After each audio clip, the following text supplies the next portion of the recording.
ಕರ್ನಾಟಕ ಸರ್ಕಾರ ಸಚಿವಾಲಯದಲ್ಲಿ ನಾನು ಶಾಖಾಧಿಕಾರಿ ಕೆಲಸ ಮಾಡ್ತಾ ಇದ್ದೀನಿ. ನನಗಿದು ಮೊದಲನೇ ಸಲ ಮಾತಾಡ್ತಾ ಇರೋದು ವೇದಿಕೆ ಮೇಲೆ, ಹಾಗಾಗಿ ಸ್ವಲ್ಪ ಅಡೆತಡೆಗಳು ಆಗ್ಬೋದು ನನಗೆ. ಏನಿಲ್ಲ ಸರ್, ಮಾತಾಡಿ ಸರ್. ನಾನು ಆಯ್ಕೆ ಮಾಡಿಕೊಂಡಿರೋ ವಿಷಯ ಸಾಮಾಜಿಕ ನ್ಯಾಯ. ಈಗ ಡಾಕ್ಟರ್ BR ಅಂಬೇಡ್ಕರ್ ಅವರು ಕರಡು ಸಂವಿಧಾನ ರಚನಾ ಸಭೆಯಲ್ಲಿ 25 ನವೆಂಬರ್ 1949ರಲ್ಲಿ ಒಂದು ಮಾತು ಹೇಳ್ತಾರೆ. ನಾವು ಈ ಭಾರತದಲ್ಲಿ ಈಗ ವೈರುಧ್ಯಮಯವಾದ ಭಾರತದಲ್ಲಿ ಕಾಲಿಡ್ತಾ ಇದ್ದೀವಿ. ಅಂದರೆ ರಾಜಕೀಯ ಸ್ವಾತಂತ್ರ್ಯವನ್ನು ಪಡೆದಿದ್ದೀವಿ, ಆದರೆ ನಾವಿಲ್ಲೇ ಸಾಮಾಜಿಕ ಮತ್ತು ಆರ್ಥಿಕ ಅಸಮಾನತೆಯಿಂದ ಕೂಡಿರೋಂಥ ಈ ದೇಶದಲ್ಲಿ ಕಾಲಿಡ್ತಾ ಇದ್ದೀವಿ. ಇದನ್ನು ಇದು ರಾಜಕೀಯ ಇದು ಸ್ವಾತಂತ್ರ್ಯ ಗೆಲ್ಲಬೇಕಾದ್ರೆ ನಾವು ಇದನ್ನು ಆರ್ಥಿಕ ಮತ್ತು ಸಾಮಾಜಿಕ ಸಮಾನತೆಯನ್ನು ಸಾಧಿಸಬೇಕಾಗುತ್ತೆ. ಇಲ್ಲಾಂದರೆ ಇದರಿಂದ ಈ ಇವರು ದಲಿತರು ಮತ್ತು ಶೋಷಿತರು, ಈ ಲಿಂಗ ತಾರತಮ್ಯಗಳು, ಜಾತಿ ಭೇದಗಳು ಇವೆಲ್ಲ ಇದಾವಲ್ಲ, ಇವನ್ನೆಲ್ಲ ಹೋಗಲಾಡ್ಸಕ್ಕೆ ಆಗೋದಿಲ್ಲ. ಹಂಗೇನಾದ್ರೂ ಆದರೆ ಈ ರಾಜಕೀಯ ಸ್ವಾತಂತ್ರ್ಯನೂ ಇದು ಫೇಲ್ ಅಂದರೆ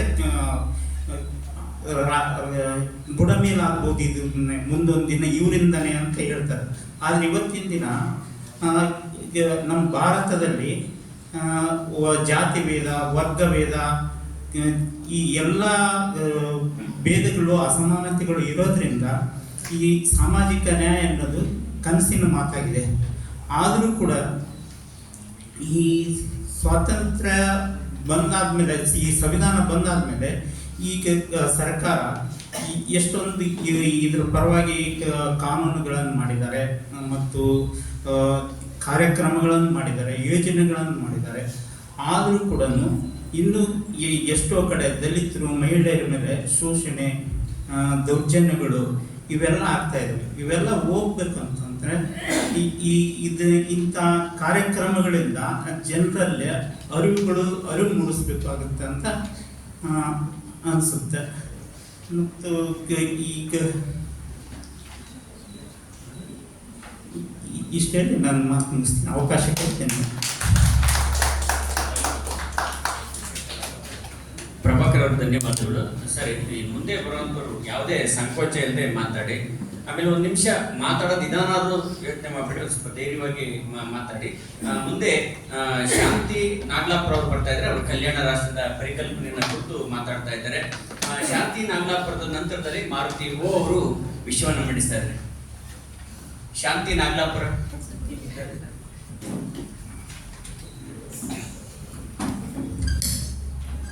ಎಲ್ರಿಗೂ ನಮಸ್ಕಾರ. ನನ್ನ ಹೆಸರು ಶಾಂತಿ ನಾಗ್ಲಾಪುರ್. ನಾನು ಬಳ್ಳಾರಿಯಿಂದ ಬಂದಿದ್ದೇನೆ. ನನ್ನ ಟಾಪಿಕ್ಕು ಕಲ್ಯಾಣ ರಾಷ್ಟ್ರದ ಪರಿಕಲ್ಪನೆ ಅಂತ. ಭಾರತದ ಜನತೆಯಾದ ನಾವು ಇಡೀ ಭಾರತದ ಇತಿಹಾಸದಲ್ಲಿಯೇ ಮೊದಲ ಬಾರಿಗೆ 1949 ನವೆಂಬರ್ 26ರಂದು ಭಾರತದ ಸಂವಿಧಾನವನ್ನು ನಮಗೆ ನಾವೇ ಅರ್ಪಿಸಿಕೊಳ್ತೇವೆ. ಅಂದರೆ ಆ ಸಂವಿಧಾನ ಅರ್ಪಿಸ್ಕೊಂಡ್ಮೇಲೆ ನಮ್ಮ ನಾಡು ಪ್ರಭುತ್ವಗಳು ಏನೇನೇನು ಪಾಲಿಸಬೇಕು, ಅವು ನಿರ್ದೇಶನಗಳು ಏನಿದಾವೆ ಅಂತ ಸಂವಿಧಾನದ 4ನೇ ಭಾಗದಲ್ಲಿ ಆರ್ಟಿಕಲ್ 36 to 51ವರೆಗೂ, ಅಂದರೆ 36ರಿಂದ 51ನೇ ವಿಧಿಯವರೆಗೂ ರಾಜ್ಯ ನಿರ್ದೇಶಕ ತತ್ವಗಳಂತ ನಮ್ಗೆ ಸಂವಿಧಾನದಲ್ಲಿ ಕಂಡು ಬರ್ತದೆ. ಆ ರಾಜ್ಯ ನಿರ್ದೇಶಕ ತತ್ವಗಳು ಪಾಲಿಸ್ಬೇಕಂತ ಗೌರ್ಮೆಂಟಿಂದ ಸಂವಿಧಾನದಲ್ಲಿ ಏನೂ ಇಲ್ಲ. ಅಂದರೆ ಅವು ಜಸ್ಟ್ ನೀತಿಗಳಷ್ಟೇ, ನಿಯಮಗಳು, ನೀತಿಗಳು. ಕಂಪಲ್ಸರಿ ಪಾಲಿಸ್ಬೇಕಂತ ಏನು ಇಲ್ಲ. ಹಿಂಗಾಗಿ ಈ ರಾಜ್ಯ ನಿರ್ದೇಶಕ ತತ್ವಗಳ ಜೊತೆಗೆ ನಮ್ಮ ರಾಜ್ಯದ ಕಲ್ಯಾಣ ಹೇಗೆ ಆಗಬೇಕು ಅನ್ನೋದನ್ನ ಪ್ರಮುಖವಾಗಿಟ್ಕೊಂಡು ನಾನೇನು ಮಾತಾಡ್ತೀನಿ. ಅಂದರೆ ಈ ಕಲ್ಯಾಣ ರಾಜ್ಯ ಅಂತಂದ್ರೆ ಏನಂತಂದ್ರೆ, ಭಾರತೀಯ ಚರಿತ್ರೆ ಇದ್ದಕ್ಕೂ ಶತಶತಮಾನಗಳಿಂದ ನಿರ್ಲಕ್ಷಿಸಲ್ಪಟ್ಟಿದ್ದ, ಶೋಷಿಸಲ್ಪಟ್ಟಿದ್ದ ಅತಿ ದೊಡ್ಡ ಸಮುದಾಯವು ಗೌರವದ ಕನಸು ಕಾಣಲು ಸುಧಾರಣೆಯತ್ತ ದಾಪುಗಾಲನ್ನಿಟ್ಟಿದ್ದು ಕಲ್ಯಾಣ ರಾಜ್ಯದ ಪರಿಕಲ್ಪನೆ ಅಂದ್ರೆ ತಪ್ಪಾಗ್ಲಿಕ್ಕಿಲ್ಲ ಅಂತ ಅನಿಸ್ತದೆ. ಇನ್ನು 19ನೇ ಶತಮಾನದ ಪೂರ್ವದಲ್ಲಿ ನಮಗೆ ಪೊಲೀಸ್ ರಾಜ್ಯ ಪರಿಕಲ್ಪನೆ ಅಂತ ಇತ್ತು. ಅದಾದ ತರುವಾಯ 20ನೇ ಶತಮಾನದ ತರುವಾಯ ಸ್ವಾತಂತ್ರ್ಯದ ಆರಂಭದ ಘಟ್ಟದಲ್ಲಿ ನಮಗೆ ಗಣರಾಜ್ಯಗಳಾಗಿರ್ಬೋದು, ಕಲ್ಯಾಣ ರಾಜ್ಯಗಳ ಪರಿಕಲ್ಪನೆ ನಮಗೆ ಬರ್ತಾ ಹೋಗ್ತದೆ. ಈ ಅಲ್ಲಿಂದ ಹಿಡಿದು ಪ್ರಸ್ತುತ ಸಂವಿಧಾನ ಜಾರಿಯಾಗಿ 75 ವರ್ಷಗಳಾದ್ರೂ ಕೂಡ ಕಲ್ಯಾಣ ರಾಜ್ಯನ ಸಾಧಿಸುವಲ್ಲಿ ನಾವು ಎಲ್ಲಿ ಎಡುತ್ತಾ ಇದ್ದೀವಿ, ನಮ್ಮ ಪ್ರಭುತ್ವಗಳು, ನಮ್ಮನ್ನಾಳುವ ಪ್ರಭುತ್ವಗಳು ಎಲ್ಲಿ ಎಡುತ್ತಿದ್ದಾರೆ ಅನ್ನೋದ್ರ ಬಗ್ಗೆ ನಾನಿಲ್ಲಿ ಮಾತಾಡ್ತಾ ಹೋಗ್ತಾರೆ. ಅಂದ್ರೆ ಆಂಧ್ರದ ಕವಿ ಒಬ್ಬಾತ ಸಾಮಾಜಿಕ ಹೋರಾಟಗಾರ ಕವಿ ಒಂದು ವೆಂಕಟಪ್ಪ ರಾವ್ ಅನ್ನೋರು ದೇಶಂ అంటే ಮಟ್ಟಿ ಕಾದು, ದೇಶಂ ಅಂದ್ರೆ ಮನುಷ್ಯರು ಅಂತ ಅವರು ಹೇಳ್ತಾರೆ. ಅಂದ್ರೆ ಇಲ್ಲಿ ದೇಶ ಅಂತಂದ್ರೆ ನಾವು ಕೇವಲ ಗಡಿಗಳನ್ನ ರಕ್ಷಿಸೋದು, ಬಾಹ್ಯವಾಗಿ ದೇಶನ ರಕ್ಷಿಸೋದು, ಅಂತಾರಾಷ್ಟ್ರೀಯ ಒಪ್ಪಂದಗಳು ಮಾಡ್ಕೊಳ್ಳೋದಲ್ಲ. ದೇಶ ಅಂದ್ರೆ ಪ್ರಮುಖವಾಗಿ ಜನ ಇದ್ರೇನೆ ದೇಶ. ನನ್ಗಿಂತ ಮುಂಚಿತವಾಗಿ ಸ್ನೇಹಿತರೆಲ್ಲರ ಮಾತಾಡಿದ್ರು ಪ್ರಜಾಪ್ರಭುತ್ವ, ಪ್ರಜೆಗಳಿಂದ ಪ್ರಜೆಗಳಿಗಾಗಿ ಪ್ರಜೆಗಳಿಗೋಸ್ಕರ ಇರುವಂತದ್ದೇ ಸಂವಿಧಾನ. ಅಂದ್ರೆ ಪ್ರಜೆಗಳು ಇಲ್ಲಿ ಬಹುಮುಖ್ಯವಾಗ್ತಾರೆ. ಪ್ರಜೆಗಳ ಕಲ್ಯಾಣವಾದ್ರೆ ಮಾತ್ರ ರಾಜ್ಯ ಕಲ್ಯಾಣ ಆಗ್ತದೆ, ಸರ್ಕಾರಗಳು ಪ್ರಭುತ್ವನ ನಡೆಸಲಿಕ್ಕೆ ಸಾಧ್ಯವಾಗ್ತದೆ ಅನ್ನೋದು ವೆಂಕಟಪ್ಪ ರಾವ್ ಅವರ ಮಾತಿನಿಂದ ನಾವು ತಿಳ್ಕೊಳ್ಬೇಕಾಗುದು ಬರ್ತದೆ. ಇನ್ನು ನಾನು ಮುಖ್ಯವಾಗಿ ಆರ್ಥಿಕ ಶಕ್ತಿಯ ಅಭಿವೃದ್ಧಿ, ಸಾಮಾಜಿಕ ಸ್ಥಿತಿಗತಿ, ಜೀವನ ಮಟ್ಟ, ಲಿಂಗ ಸಮಾನತೆಯ ಮುಖಾಂತರ ನಾವು ಏನೇನು ಕಂಡುಕೊಳ್ಬಹುದಾಗಿದೆ. ಇನ್ನು ಸ್ಪಷ್ಟವಾಗಿ ಹೇಳ್ಬೇಕಂದ್ರೆ ನಾನು ಇಲ್ಲಿ 4 ವಿಷಯಗಳನ್ನ ಸಂವಿಧಾನದ ಆಶಯ ಜೊತೆಗೆ ಇಲ್ಲಿ ಸಮೀಕರಿಸ್ತಾ ಹೇಳಲಿಕ್ಕೆ ಇಚ್ಛಿಸ್ತೀನಿ. ಏನು ಆ 4 ಆಶಯಗಳು? ಸಂವಿಧಾನದ ಆಶಯ ಮತ್ತು ಸಾಮಾಜಿಕ ನ್ಯಾಯ, 2 ಸಂವಿಧಾನದ ಆಶಯ ಮತ್ತು ಶಿಕ್ಷಣ ವ್ಯವಸ್ಥೆ, ಸಂಪತ್ತಿನ ಹಂಚಿಕೆಯ ಪರಿಕಲ್ಪನೆ ಮತ್ತು ವಾಸ್ತವಿಕ ವೈರುಧ್ಯ, ಹಸಿವು ಆಹಾರ ಭದ್ರತೆ ಮತ್ತು WTO. ಈ 4 ಅಂಶಗಳನ್ನ ಇಟ್ಕೊಂಡು ನಾನು ಇಲ್ಲಿ ಮಾತಾಡ್ತಾ ಹೋಗ್ತೀನಿ. ಏನು ಸಂವಿಧಾನದ ಆಶಯ ಮತ್ತು ಸಾಮಾಜಿಕ ನ್ಯಾಯ. ಮೊದಲೇ ವಿಷಯ, ಇಲ್ಲಿ ನಮಗೆ ಸಾಮಾಜಿಕ ನ್ಯಾಯ ಅಥವಾ ಸಾಮಾಜಿಕ ಆಶಯ ಬಂದಿದ ತಕ್ಷಣ ನಮ್ಮ ತಲೆಯಲ್ಲಿ ಬರೋದು ಸುಮಾರು ಜನರಿಗೆ ಬಂದಿರ್ತದೆ ಜಾತಿ ಪದ್ಧತಿ, ಅಸ್ಪೃಶ್ಯತೆ.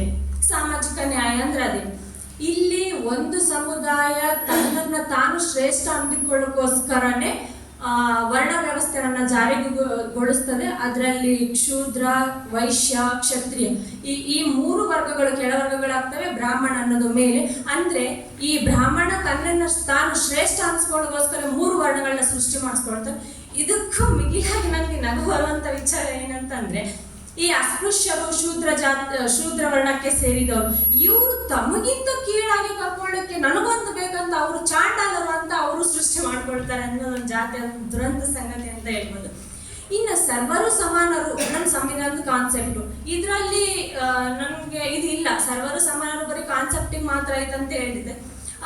ಈಗ ಶಾಲೆಗಳಲ್ಲಿ ಮುಕ್ತವಾಗಿ ಬೆರೆಯುವ ಮಕ್ಕಳು ಕಾಲೇಜು ಸೇರಿದಂತೆ, ವಿಶ್ವವಿದ್ಯಾಲಯಗಳು ಸೇರಿದಂತೆ ಆಡಳಿತದ ಅಂಗದ ವ್ಯವಸ್ಥೆಯಿಂದಲೂ ಅಥವಾ ಮಾಧ್ಯಮಗಳ ವ್ಯವಸ್ಥೆಯಿಂದಲೂ ಅವರು ಮನುವಾದಿ ಮನಸ್ಥಿತಿಗಳಿಗೆ ವಾಲ್ತಾ ಹೋಗ್ತಾ ಇದ್ದಾರೆ ಅನಿಸ್ತದೆ.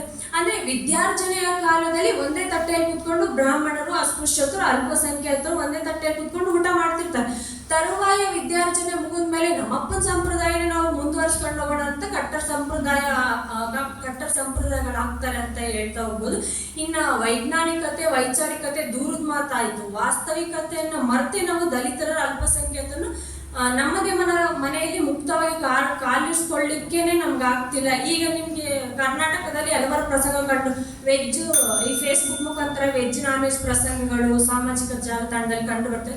ನನಗೆ ಮತ್ತು ನನ್ನ ಸ್ನೇಹಿತರಿಗೆ ಅರಿವಾಗಿದ್ದು ಇದು ಕರ್ನಾಟಕದ. ಇನ್ನು ಹರಿಯಾಣ, ಉತ್ತರ ಪ್ರದೇಶ, ಬಿಹಾರ ಇಂಥಲ್ಲೆಲ್ಲ ಅಲ್ಪಸಂಖ್ಯಾತರ ಮೇಲೆ, ದಲಿತರ ಮೇಲೆ ಅನೇಕ ಹಲ್ಲೆಗಳಾಗ್ತವೆ. ಇವು ಎಷ್ಟು ಸತ್ಯ ಎಷ್ಟು ಸುಳ್ಳು ಅನ್ನೋದು ಸರ್ವ ಜನರಿಗೂ ಗಮನಕ್ಕೆ ಬಂದಿಲ್ಲ ಅಂತ ಹೇಳ್ಬೋದು.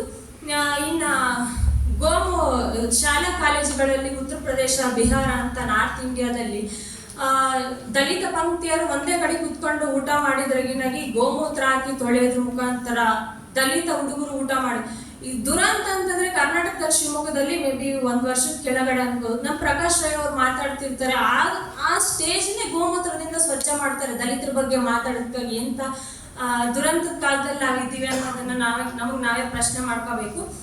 ಇದಾದ್ಮೇಲೆ ಸಂವಿಧಾನದ ಆಶಯ ಮತ್ತು ಶಿಕ್ಷಣ ವ್ಯವಸ್ಥೆ.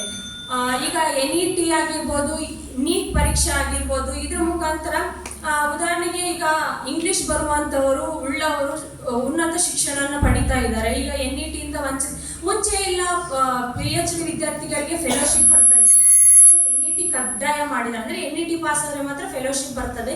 ಹಂಗೆ ಈ ನೀಟ್ ಎಕ್ಸಾಮ್ ಆಗಿರ್ಬೋದು, ಹಲವಾರು ಹಗರಣಗಳಾಗಿರ್ಬೋದು ನಮ್ಮ ಕಣ್ಮುಂದೆ ಬರ್ತದೆ. ಅಂದ್ರೆ ಉಳ್ಳವರು ಮತ್ತೆ ಕೆಲವೊಂದು ಭಾಷೆ ಬರುವಂತವರು ಮಾತ್ರ ಶಿಕ್ಷಣದಿಂದ ಪಡ್ಕೊಳ್ತಾರೆ ಅನ್ನೋದನ್ನ ಇಲ್ಲಿ ನೋಡ್ತಾ ಹೋಗ್ತೀವಿ. ಇನ್ನು ಕೊನೆಯದಾಗಿ ನನ್ಗೆ ಹೇಳೋಕ್ಕಿಂತ ನನಗೆ ಐ ಥಿಂಕ್ ನಾನು ಒಂದೇ ಟಾಪಿಕ್ ಹೇಳಿದ್ದೀನಿ ಅನ್ಸುತ್ತೆ, ಸಾಮಾಜಿಕ ಆಶಯ ಮತ್ತು ಶಿಕ್ಷಣ ವ್ಯವಸ್ಥೆ ಇಷ್ಟೇ ಹೇಳಿದ್ದೀನಿ. ಹೇಳಲಿಕ್ಕೆ ಟೈಮ್ ಆಗಲಿಲ್ಲ, ನಾನು ರೆಕಾರ್ಡಲ್ಲಿ ಬರ್ಕೊಟ್ಟಿದ್ದೀನಿ. ಅದನ್ನು ಥ್ಯಾಂಕ್ ಯು. ಇಲ್ಲಿ ಯಾರು ಪ್ರಬಂಧವನ್ನು ಮಂಡಿಸ್ತೀರ, ಪ್ರಬಂಧವನ್ನು ಮಂಡಿಸಿದಂಥವ್ರು ಅದನ್ನು ಹಾಕ್ಬಿಡಿಗಳು. ಅದು ಈಗ ನೋಡಿ, ಜಸ್ಟಿಸ್ ಅವ್ರ ಕಡೆಯಿಂದ ಒಂದು ಪ್ರಸ್ತಾವನೆ ಅಥವಾ ಮುನ್ನಡೆ ಬರೆಸ್ಕೊಳ್ಳೋದು ಅಷ್ಟು ಈಸಿ ಅಲ್ಲ. ಆದರೆ ಇಲ್ಲಿ ಮಂಡಿತವಾದಂಥ ಪ್ರಬಂಧಗಳನ್ನ ಒಂದು ಪುಸ್ತಕದ ರೂಪದಲ್ಲಿ ಜನಪ್ರಕಾಶದಿಂದ ಹೊರತರ್ತಾ ಇದ್ದೇವೆ. ಈಗ ಬರೆದೇ ತಂದಿರುವಂಥವ್ರು ನಮಗೆ ಕೊಟ್ಟು ಹೋಗಿ, ಇನ್ನು ಬರದೇ ಇರುವಂಥವ್ರು ಕೇವಲ ಒಂದು ವಾರ ಮಾತ್ರ ಅವಧಿ ಇರ್ತದೆ, ನಮಗೆ ತುಂಬ ಹೆಚ್ಚಿಗೆ ಟೈಮ್ ಇರೋದಿಲ್ಲ. ಮುಂದಿನ ಇಷ್ಟನ್ನು ನಾವು ಪುಸ್ತಕವನ್ನ ಬಿಡುಗಡೆ ಮಾಡಬೇಕಾಗುತ್ತೆ. ಜಸ್ಟಿಸ್ ಅವರು ಅದಕ್ಕೆ ಪ್ರಸ್ತಾವನೆ ಮುನ್ನುಡಿಯನ್ನ ಬರೀತಾರೆ. ಕೆಲವರಿಗೆ ಮೊದಲ ಒಂದು ಪ್ರಕಟಣೆ ಕೂಡ ಆಗುತ್ತೆ. ನೋಡಿ ಸರ್, ರಾಜು ಗೋರೂರ್ ಸರ್ ಬಂದು ಎಲ್ಲರೂ ಕೂಡ ಸರಿ ಚಪ್ಪಳಿನ ತಟ್ಟಿ ನಿಜಕ್ಕೂ ಕೂಡ ಸರ್ ಅಭಿನಂದನೆಗಳು ಸರ್. ಇದು ನಮ್ಮ ಮೊದಲ ಲೇಖನ ಮತ್ತು ಇದನ್ನೇ ನಾವು ನಮ್ಮ ಕೃತಿಯಲ್ಲಿ ಮೊದಲ ಲೇಖನವಾಗಿ ಅದನ್ನ ಪ್ರಕಟ ಮಾಡ್ತೀವಿ. ಮುಂದೆ ಮಾರುತಿ ಅವರು ತಮ್ಮ ಪ್ರಬಂಧವನ್ನು ಮಂಡಿಸಬೇಕು. ಮಾರುತಿ ಅವರು ಕಾರ್ಮಿಕರ ಹಕ್ಕುಗಳನ್ನು ಕುರಿತು ಮಾತಾಡ್ತಾ ಇದ್ದಾರೆ. ಅದಾದ ನಂತರದಲ್ಲಿ ಎ.ಪಿ. ಸಿದ್ದನಗೌಡ ಅವರು ತಮ್ಮ ಪ್ರಬಂಧವನ್ನು ಮಂಡಿಸ್ತಾರೆ.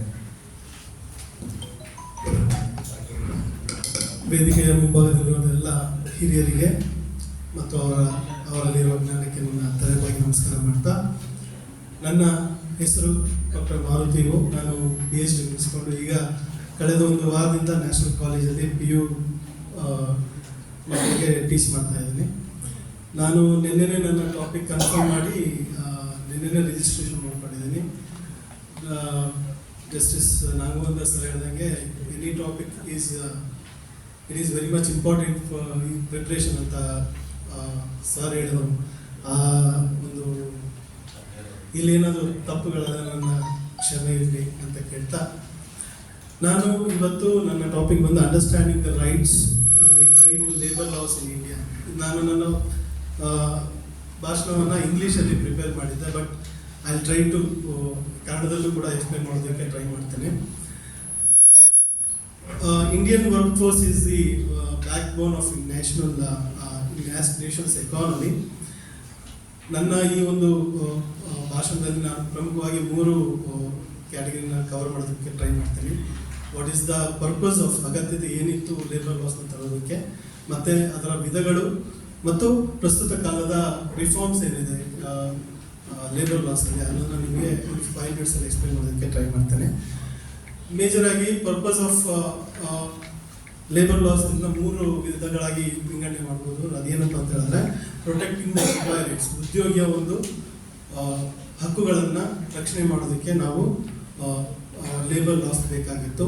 And promoting fair employer practices, ಉದ್ಯೋಗದಾತದ ಉದ್ಯೋಗ ನೀಡುವವರ ಮತ್ತು ಅವರ ಮಧ್ಯೆ ಇರುವಂಥ ಒಂದು ಪ್ರಾಕ್ಟೀಸಸ್ನ ಅದನ್ನು ಹೆಚ್ಚು ಮಾಡೋದು, ಒಂದು ಪ್ರಮೋಟ್ ಮಾಡೋದಕ್ಕೆ. ಮತ್ತು ಮೇಂಟೈನಿಂಗ್ ದ ಇಂಡಸ್ಟ್ರಿಯಲ್ ಹಾರ್ಮೋನಿ,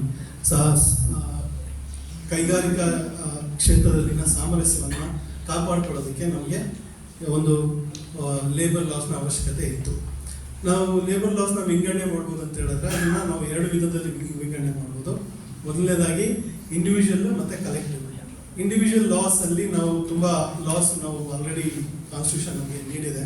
ಅದರ ಪ್ರಕಾರ ಮಿನಿಮಮ್ ವೇಜಸ್ ಆ್ಯಕ್ಟ್ ಆಫ್ 1948 ಅದು ನಮಗೆ ಕಾರ್ಮಿಕರಿಗೆ ಮಿನಿಮಮ್ ವೇಜ್ ಕೊಡಬೇಕು ಅನ್ನೋ ಒಂದು ರೂಲ್ಸ್ನ ತಂದು ಅದೊಂದು ಹಕ್ಕಾಗಿ ನೀಡಿದೆ. ಮತ್ತು ಪೇಮೆಂಟ್ ಆಫ್ ವೇಜಸ್ ಆ್ಯಕ್ಟ್ 1936, ಅದರ ಜೊತೆಗೆ industrial dispute act 1947, factories act 1948, ಮತ್ತು ಮೆಟರ್ನಿಸ್ ಬೆನಿಫಿಟ್ ಆ್ಯಕ್ಟ್ 1961. ಈ ಎಲ್ಲ ಆ್ಯಕ್ಟ್ಗಳೇನಿದೆ ಅದು ಒಂದು ಇಂಡಿವಿಜುವಲ್ ಪ್ರಕಾರದಲ್ಲಿ ಅವರ ಒಂದು ಹಕ್ಕುಗಳನ್ನು ಕಾಯ್ದುಕೊಳ್ಳೋದಕ್ಕೆ ಒಂದು ಕಾನೂನಾಗಿ ನಮ್ಮ ಮುಂದೆ ಇದೆ. ಅದೇ ಕಲೆಕ್ಟಿವ್ ಲೇಬರ್ ಲಾಸ್ ಅಂತ ಬಂದಾಗ ನಾವು we can see trade unions act 1926 and industrial relations act 1947. ಎರಡೂ ಸಹ ಒಂದು ಉದ್ಯೋಗ ಮತ್ತು ಉದ್ಯೋಗದಾತರ ನಡುವಿನ ರಿಲೇಷನ್ಶಿಪ್ನ ಕಾಯ್ದುಕೊಳ್ಳೋದಕ್ಕೆ ಮತ್ತು ಅವರಲ್ಲಿರುವಂಥ ಒಂದು ಸಾಮರಸ್ಯವನ್ನು ಕಾಪಾಡೋದಕ್ಕೆ ಈ ಒಂದು ಕಲೆಕ್ಟಿವ್ ಆ್ಯಕ್ಟ್ಸು ಹೆಲ್ಪ್ ಮಾಡ್ತಾರೆ. ಈಗ recent form of labour law ಅಂತ ನೋಡಿದಾಗ ನಾವು the code on wages act 2019 ಬಂದಿದೆ. ಅದೇನು ಮಾಡುತ್ತೆ, 1919 ಇದು ಲೋಕಸಭೆಯಲ್ಲಿ ಮಿಸ್ಟರ್ ಸಂತೋಷ್ ವ್ಯಾಂಗರ್ ಗಂಗಾವರ್ ಅವರು ಕೂಡ ಈ ಕೋಡ್ನ ಮಂಡನೆ ಮಾಡ್ತಾರೆ. ಇದರ ಪ್ರಕಾರ ಇದರ ಆಬ್ಜೆಕ್ಟಿವ್ ಏನಪ್ಪ ಅಂತ ಹೇಳಿದ್ರೆ streamlining the minimum wages determination and ensure timely payment wages. ಇದರ ಒಂದು ಏನಪ್ಪ ಅಂಶಗಳು ಇದರಲ್ಲಿದೆ ಅಂತ ಹೇಳಿದ್ರೆ ಇದರಲ್ಲಿ minimum wage based on skills level, minimum ಮತ್ತೆ ಜಿಯೋಗ್ರಫಿಕಲ್ ಲೆವೆಲ್. ನಾವು ಮೊದಲು ಕಂಡಾಗ ಅದನ್ನ ಎಲ್ಲರಿಗೂ ಮಿನಿಮಮ್ ವೇಜಸ್ ಇರಬೇಕು ಅಂತ, ಆದರೆ ಇಲ್ಲಿ ಒಂದು minimum wages according to the skill set ಮತ್ತೆ ಜಿಯೋಗ್ರಫಿಕಲ್ ಲೊಕೇಶನ್ ಅದನ್ನ ನೀಡಬೇಕು ಅನ್ನೋ ಒಂದು ಪ್ರಸ್ತಾಪವನ್ನ ಇದು ಮಾಡುತ್ತೆ. ಮತ್ತೆ it provides timely payment wages through electronic transfer. ಮೊದಲನೇ ಬಾರಿಗೆ ಆನ್ಲೈನ್ ಟ್ರಾನ್ಸ್ಫರ್ ಮುಖಾಂತರ ನಾವು ನೋಡಿದಾಗ ನರೇಗಾ ಯೋಜನೆ ಆಗಲಿ ಇವೆಲ್ಲ ಕೂಡ ತುಂಬ ಈ ಒಂದು ಟೈಮ್ಲಿ ವೇಜ್ ಆನ್ಲೈನ್ ಟ್ರಾನ್ಸ್ಫರ್ಸ್ ಮತ್ತು ಎಲೆಕ್ಟ್ರಾನಿಕ್ ಟ್ರಾನ್ಸ್ಫರ್ಸ್ ಮುಖಾಂತರ ಹೇಗೆ ಅವ್ರಿಗೆ ತಲುಪಬೇಕು ಅನ್ನೋ ಒಂದು ಆ್ಯಕ್ಟ್ನ ಅವರು ಎಸ್ಟಾಬ್ಲಿಷ್ ಮಾಡ್ತಾರೆ. ಮತ್ತು ಇಂಡಸ್ಟ್ರಿಯಲ್ ರಿಲೇಷನ್ಸ್ ಕೋಡ್ 2020 ಹೊಸದಾಗಿ ಬಂದಿದೆ. ಅದರ ಪ್ರಕಾರ ಇದು ಒಂದು ಫಿಕ್ಸ್ಡ್ ಟರ್ಮ್, ಇದು ಒಂದು concept of fixed term employment for specific projects ಅಂತ ಹೇಳಿದ್ರೆ, ನೀವು ಕೆಲವು ಕಾಂಟ್ರಾಕ್ಟ್ ತಗೊಂಡಾಗ ನಾವು ಸ್ಪೆಸಿಫಿಕ್ ಟರ್ಮ್ಗೆ ಅವ್ರನ್ನ ಎಂಪ್ಲಾಯ್ ಮಾಡ್ಕೊಳ್ಳೋದು, ಅವ್ರ ರೈಟ್ಸ್ನ ಕೂಡ ಡಿಟರ್ಮೈನ್ ಮಾಡುವಂಥ ಒಂದು ಪ್ರಾವಿಷನ್ಸ್ನ ಈ ಆ್ಯಕ್ಟ್ ನಮಗೆ ಕೊಡುತ್ತೆ. ಮತ್ತು ಇದು synchronise registration of trade unions. ಇದು ಈ ಮೊದಲು ಟ್ರೇಡ್ ಯೂನಿಯನ್ಸ್ಗೆ ತಮ್ಮ ಒಂದು ರಿಜಿಸ್ಟ್ರೇಷನ್ನ ಮಾಡ್ಕೊಳ್ಳೋದಕ್ಕೆ ಬೇಕಾದಂಥ ಒಂದು ಪ್ರೋಸೆಸ್ನ ಈ ಆ್ಯಕ್ಟ್ ಒಂದು ಸ್ವಲ್ಪ ಸಿಂಪ್ಲಿಫೈ ಮಾಡಿ ಕೊಟ್ಟಿದೆ. ಮತ್ತು ಕೊನೆಯದಾಗಿ occupational safety health and working condition 2020 ಇದ್ರ ಪ್ರಕಾರ ವರ್ಕಿಂಗ್ ಅವರ್ಸ್ ಆಗಲಿ ರೆಸ್ಟ್ ಪೀರಿಯಡ್ಸ್ ಆಗಲಿ ಓವರ್ ಟೈಮ್ಗೆ ಬೇಕಾದಂಥ ಪ್ರಾವಿಷನ್ಸ್ನ ಇನ್ಕ್ಲೂಡ್ ಮಾಡಿ ಅದು ಎಂಪ್ಲಾಯೀಸ್ಗೆ ಆಗೋ ಬೆನಿಫಿಟ್ ಆಗುವಂತೆ ಡಿಸೈನ್ ಮಾಡಿ ಅದನ್ನು ಆ್ಯಕ್ಟ್ ಮುಖಾಂತರ ತಂದಿದ್ದಾರೆ. ಮತ್ತು ಈ ಆ್ಯಕ್ಟ್ ಕೂಡ ಡ್ಯೂಟೀಸ್ ಮತ್ತು ಎಂಪ್ಲಾಯರ್ಸ್ ಅವರ ವೆಲ್ ಬೀಯಿಂಗ್ ಬಗ್ಗೆ ಇನ್ಶೂರ್ ಮಾಡುತ್ತೆ. ಕೊನೆಯದಾಗಿ ಕೋಡ್ ಆನ್ ಸೋಷಿಯಲ್ ಸೆಕ್ಯೂರಿಟಿ. ಇದು social security benefits like provident fund, health insurance and maternity benefits ಬಗ್ಗೆ ಕೆಲವೊಂದು ರಿಫಾರ್ಮ್ಸ್ನ ತಂದು ಕೋಡ್ ಆನ್ ಸೋಷಿಯಲ್ ಸೆಕ್ಯೂರಿಟಿ ಅನ್ನೋ ಒಂದು ಅಡಿಯಲ್ಲಿ ತಂದಿದೆ. ಈ ರೀಸೆಂಟ್ ಲಾಸ್ ಏನಿದೆ ಇದು ಮೋರ್ ಟ್ರಾನ್ಸ್ಪರೆಂಟ್ ಆ್ಯಂಡ್ ರೆಗ್ಯುಲೇಷನ್ಸ್ನ ತರೋದಕ್ಕೆ ಪ್ರಯತ್ನ ಮಾಡ್ತಿದೆ. ಆ್ಯಂಡ್ ಈ ಒಂದು ವೇದಿಕೆ ಕೊಟ್ಟು ನನಗೆ ಮಾತಾಡೋಕ್ಕೆ ಅವಕಾಶ ಕೊಡ್ತಾರೆ. ಎಲ್ಲರಿಗೂ ಧನ್ಯವಾದಗಳನ್ನು ತಿಳಿಸ್ತಾ ಮಾರ್ತಿರು ಅವರಿಗೆ ಅಭಿನಂದನೆಗಳು. ಮುಂದೆ ಎ.ಬಿ. ಸಿದ್ದನಗೌಡ ಅವರು ಮೂಲಭೂತ ಹಕ್ಕುಗಳನ್ನು ಕುರಿತು ಮಾತಾಡೋದಕ್ಕೆ ಕೊಡ್ತೀನಿ. ಎ.ಬಿ. ಸಿದ್ದನಗೌಡ ಅವರ ನಂತರದಲ್ಲಿ ಸಿ.ಆರ್. ಸುಬ್ಬಯ್ಯ ಅವರು ತಮ್ಮ ವಿಷಯವನ್ನು ಮಂಡಿಸ್ತಾರೆ. ಈಗ ಎ.ಬಿ. ಸಿದ್ದನಗೌಡ ಅವರು. ಎಲ್ಲರಿಗೂ ಪ್ರೀತಿಯ ನಮಸ್ಕಾರಗಳು. ನಾನು ಎ.ಬಿ. ಸಿದ್ದನಗೌಡ ಅಂತೇಳಿ ಬಾಗಲಕೋಟೆನಲ್ಲಿ ಕಾನೂನು ಕಾಲೇಜಿನಲ್ಲಿ 30 ವರ್ಷಗಳ ಕಾಲ ಈ ಸಂವಿಧಾನವನ್ನ ಕಾನೂನು ವಿದ್ಯಾರ್ಥಿಗಳಿಗೆ ಕಲಿಸಿದ್ದೀನಿ. ಆದ್ರಿಂದ ಸ್ವಲ್ಪ ನಾನು 1 ಅಥವಾ 2 ನಿಮಿಷ ಹೆಚ್ಚು ಕೊಟ್ಟು ಸಮಯಾವಕಾಶ ಕೊಟ್ಟರೆ ಈಗ ವಿಷಯಕ್ಕೆ ಬರ್ತೀನಿ. ನೋಡಿ, ಮೂಲಭೂತ ಹಕ್ಕುಗಳು ಅಂದ್ರೂ ಒಂದೇ, ಫಂಡಮೆಂಟಲ್ ರೈಟ್ಸ್ ಅಂದ್ರೂ ಒಂದೇ, ಅಥವಾ ನ್ಯಾಚುರಲ್ ರೈಟ್ಸ್ ಸಹಜ ಹಕ್ಕುಗಳು ಅಂತ ಅಂದ್ರೆ ಮನುಷ್ಯ ಹುಟ್ಟಿನಿಂದ ಬರ್ತಕ್ಕಂಥ ಹಕ್ಕುಗಳು. ಅದಕ್ಕಿಂತ ಪೂರ್ವದಲ್ಲಿ ನಮ್ದು ಸಂವಿಧಾನ ಪ್ರಜಾಪ್ರಭುತ್ವ, ಕಾನ್ಸ್ಟಿಟ್ಯೂಷನಲ್ ಡೆಮೋಕ್ರಸಿ. ಇದಕ್ಕಿಂತ ಮೊದಲು 1947ನಲ್ಲಿ ನಮಗೆ ಸ್ವಾತಂತ್ರ್ಯ ಬಂತು. ಅದಕ್ಕಿಂತ ಮೊದಲು ನಾವು ಬ್ರಿಟಿಷ್ ವಸಾಹತುಶಾಹಿ ಆಡಳಿತದಲ್ಲಿದ್ವಿ. ಈಗ ಸ್ವಾತಂತ್ರ್ಯ ಬಂದ ನಂತರ ಎಂತ ಕಾನ್ಸ್ಟಿಟ್ಯೂಯೆಂಟ್ ಅಸೆಂಬ್ಲಿ ಮಾಡಿತು.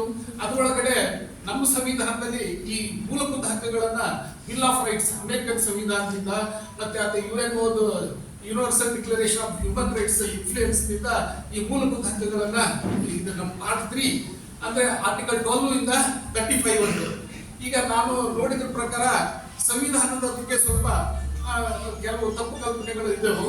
ಈ ಮೂಲಭೂತ ಹಕ್ಕುಗಳನ್ನ ಕೊಟ್ಟಿರೋದು ಜನಸಾಮಾನ್ಯರಿಗೆ ಸರ್ಕಾರದ ವಿರುದ್ಧ. ಸರ್ಕಾರ ಅಂದ್ರೆ ಏನಪ್ಪಾ ಅಂತಂದ್ರೆ ಸಂವಿಧಾನದಲ್ಲಿ 3 ಅಂಗಗಳು: ಶಾಸಕಾಂಗ, ಕಾರ್ಯಾಂಗ, ನ್ಯಾಯಾಂಗ. ಇವು ಯಾವ ಸುಪ್ರೀಂ ಅಲ್ಲ. ಯಾವ ಸುಪ್ರೀಂ ಅಂತಂದ್ರೆ ಕಾನ್ಸ್ಟಿಟ್ಯೂಷನ್ ಇಸ್ ದ ಸುಪ್ರೀಂ. ಅಂದ್ರೆ ನಮಗೆ ಇರತಕ್ಕಂಥ ಮೂಲಭೂತ ಹಕ್ಕುಗಳು ಖಾಸಗಿ ವ್ಯಕ್ತಿಗಳ ವಿರುದ್ಧ ಅಲ್ಲ. ಸರ್ಕಾರ ಏನು ಶಾಸನ ಮಾಡಿದರೆ ಮೂಲಭೂತ ಹಕ್ಕುಗಳ ವಿರುದ್ಧ ಶಾಸನ ಮಾಡಿದರೆ, ಕಾರ್ಯಾಂಗ ಸಂವಿಧಾನಕ್ಕೆ ವಿರುದ್ಧವಾಗಿ ಅಥವಾ ಶಾಸಕ ಮೂಲಭೂತ ಹಕ್ಕುಗಳಿಗೆ ವಿರುದ್ಧವಾಗಿ ನಮ್ಗೆ ಏನಾದ್ರು ಮಾಡಿದ್ರೆ ಅವಾಗ ನಮಗೆ ನ್ಯಾಯಾಂಗ ಪರಿಹಾರಗಳನ್ನು ಆರ್ಟಿಕಲ್ 32 ಕೆಳಗಡೆ ಕೊಟ್ಟಿದ್ದಾರೆ. ಈಗ ಮುಖ್ಯವಾಗಿ ನಮ್ಮಲ್ಲಿ ಅನೇಕ ಹಕ್ಕುಗಳಲ್ಲಿ ಅಂದ್ರೆ ಈಗ ಸಂವಿಧಾನದಲ್ಲಿ ಕೇವಲ 6 ಒಂದು ಆರ್ಟಿಕಲ್ 42 ಮತ್ತೆ ಆರ್ಟಿಕಲ್ 12 ಡೆಫಿನೇಷನ್ ಆಫ್ ಸ್ಟೇಟ್ ಅಂದ್ರೆ ಏನು ಅಂತ ಡೆಫಿನೇಷನ್ ಕೊಟ್ಟಾರ. ಅಂದ್ರೆ ಯಾಕೆ ಡೆಫಿನೇಷನ್ ಕೊಟ್ಟಾರಪ್ಪ ಅಂತಂದ್ರೆ ನಮಗೆ ಮೂಲಭೂತ ಹಕ್ಕುಗಳಿಗೆ ಏನಾದ್ರೂ ಧಕ್ಕೆ ಬಂದ್ರೆ ಇಂಜುರಿ ಆದ್ರೆ ಸರ್ಕಾರ ಇದ್ರೆ ಮಾತ್ರ ನಮಗೆ ಪರಿಹಾರ ಸಿಗ್ತದೆ, ಇಲ್ಲಾಂದ್ರೆ ಸಿಗೋದಿಲ್ಲ.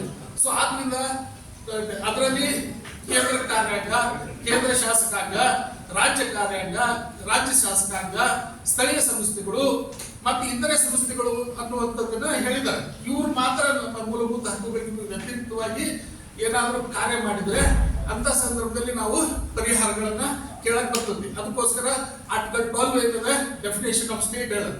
ಆರ್ಟಿಕಲ್ 13 ಏನಿದೆ ಅಂತಂದ್ರೆ ಡೆಫಿನೇಷನ್ ಆಫ್ ಲಾ ಅಂದ್ರೆ ನ್ಯಾಯಾಂಗಕ್ಕೆ, ಸುಪ್ರೀಂ ಕೋರ್ಟ್ಗೆ ಮತ್ತು ಹೈಕೋರ್ಟ್ಗೆ ಒಂದು ಯಾವುದೇ ಒಂದು ಕಾನೂನುಗಳು ಅಥವಾ ಆಕ್ಷನ್ಸ್ ಮೂಲಭೂತ ಹಕ್ಕುಗಳಿಗೆ ವ್ಯತಿರಿಕ್ತವಾಗಿದ್ರೆ ಅಂತಹ ಒಂದು ಆಕ್ಷನ್ ಅನ್ನ ವಾಯ್ಡ್, ಅನ್ಕಾನ್ಸ್ಟಿಟ್ಯೂಷನಲ್ ಅಂತ ಹೇಳಿ ಡಿಕ್ಲೇರ್ ಮಾಡ್ತಕ್ಕಂಥ ಅಧಿಕಾರ ನ್ಯಾಯಾಂಗಕ್ಕೆ ಬಂದಿರುವಂತದ್ದು ಆರ್ಟಿಕಲ್ 13 ಕೆಳಗಡೆ.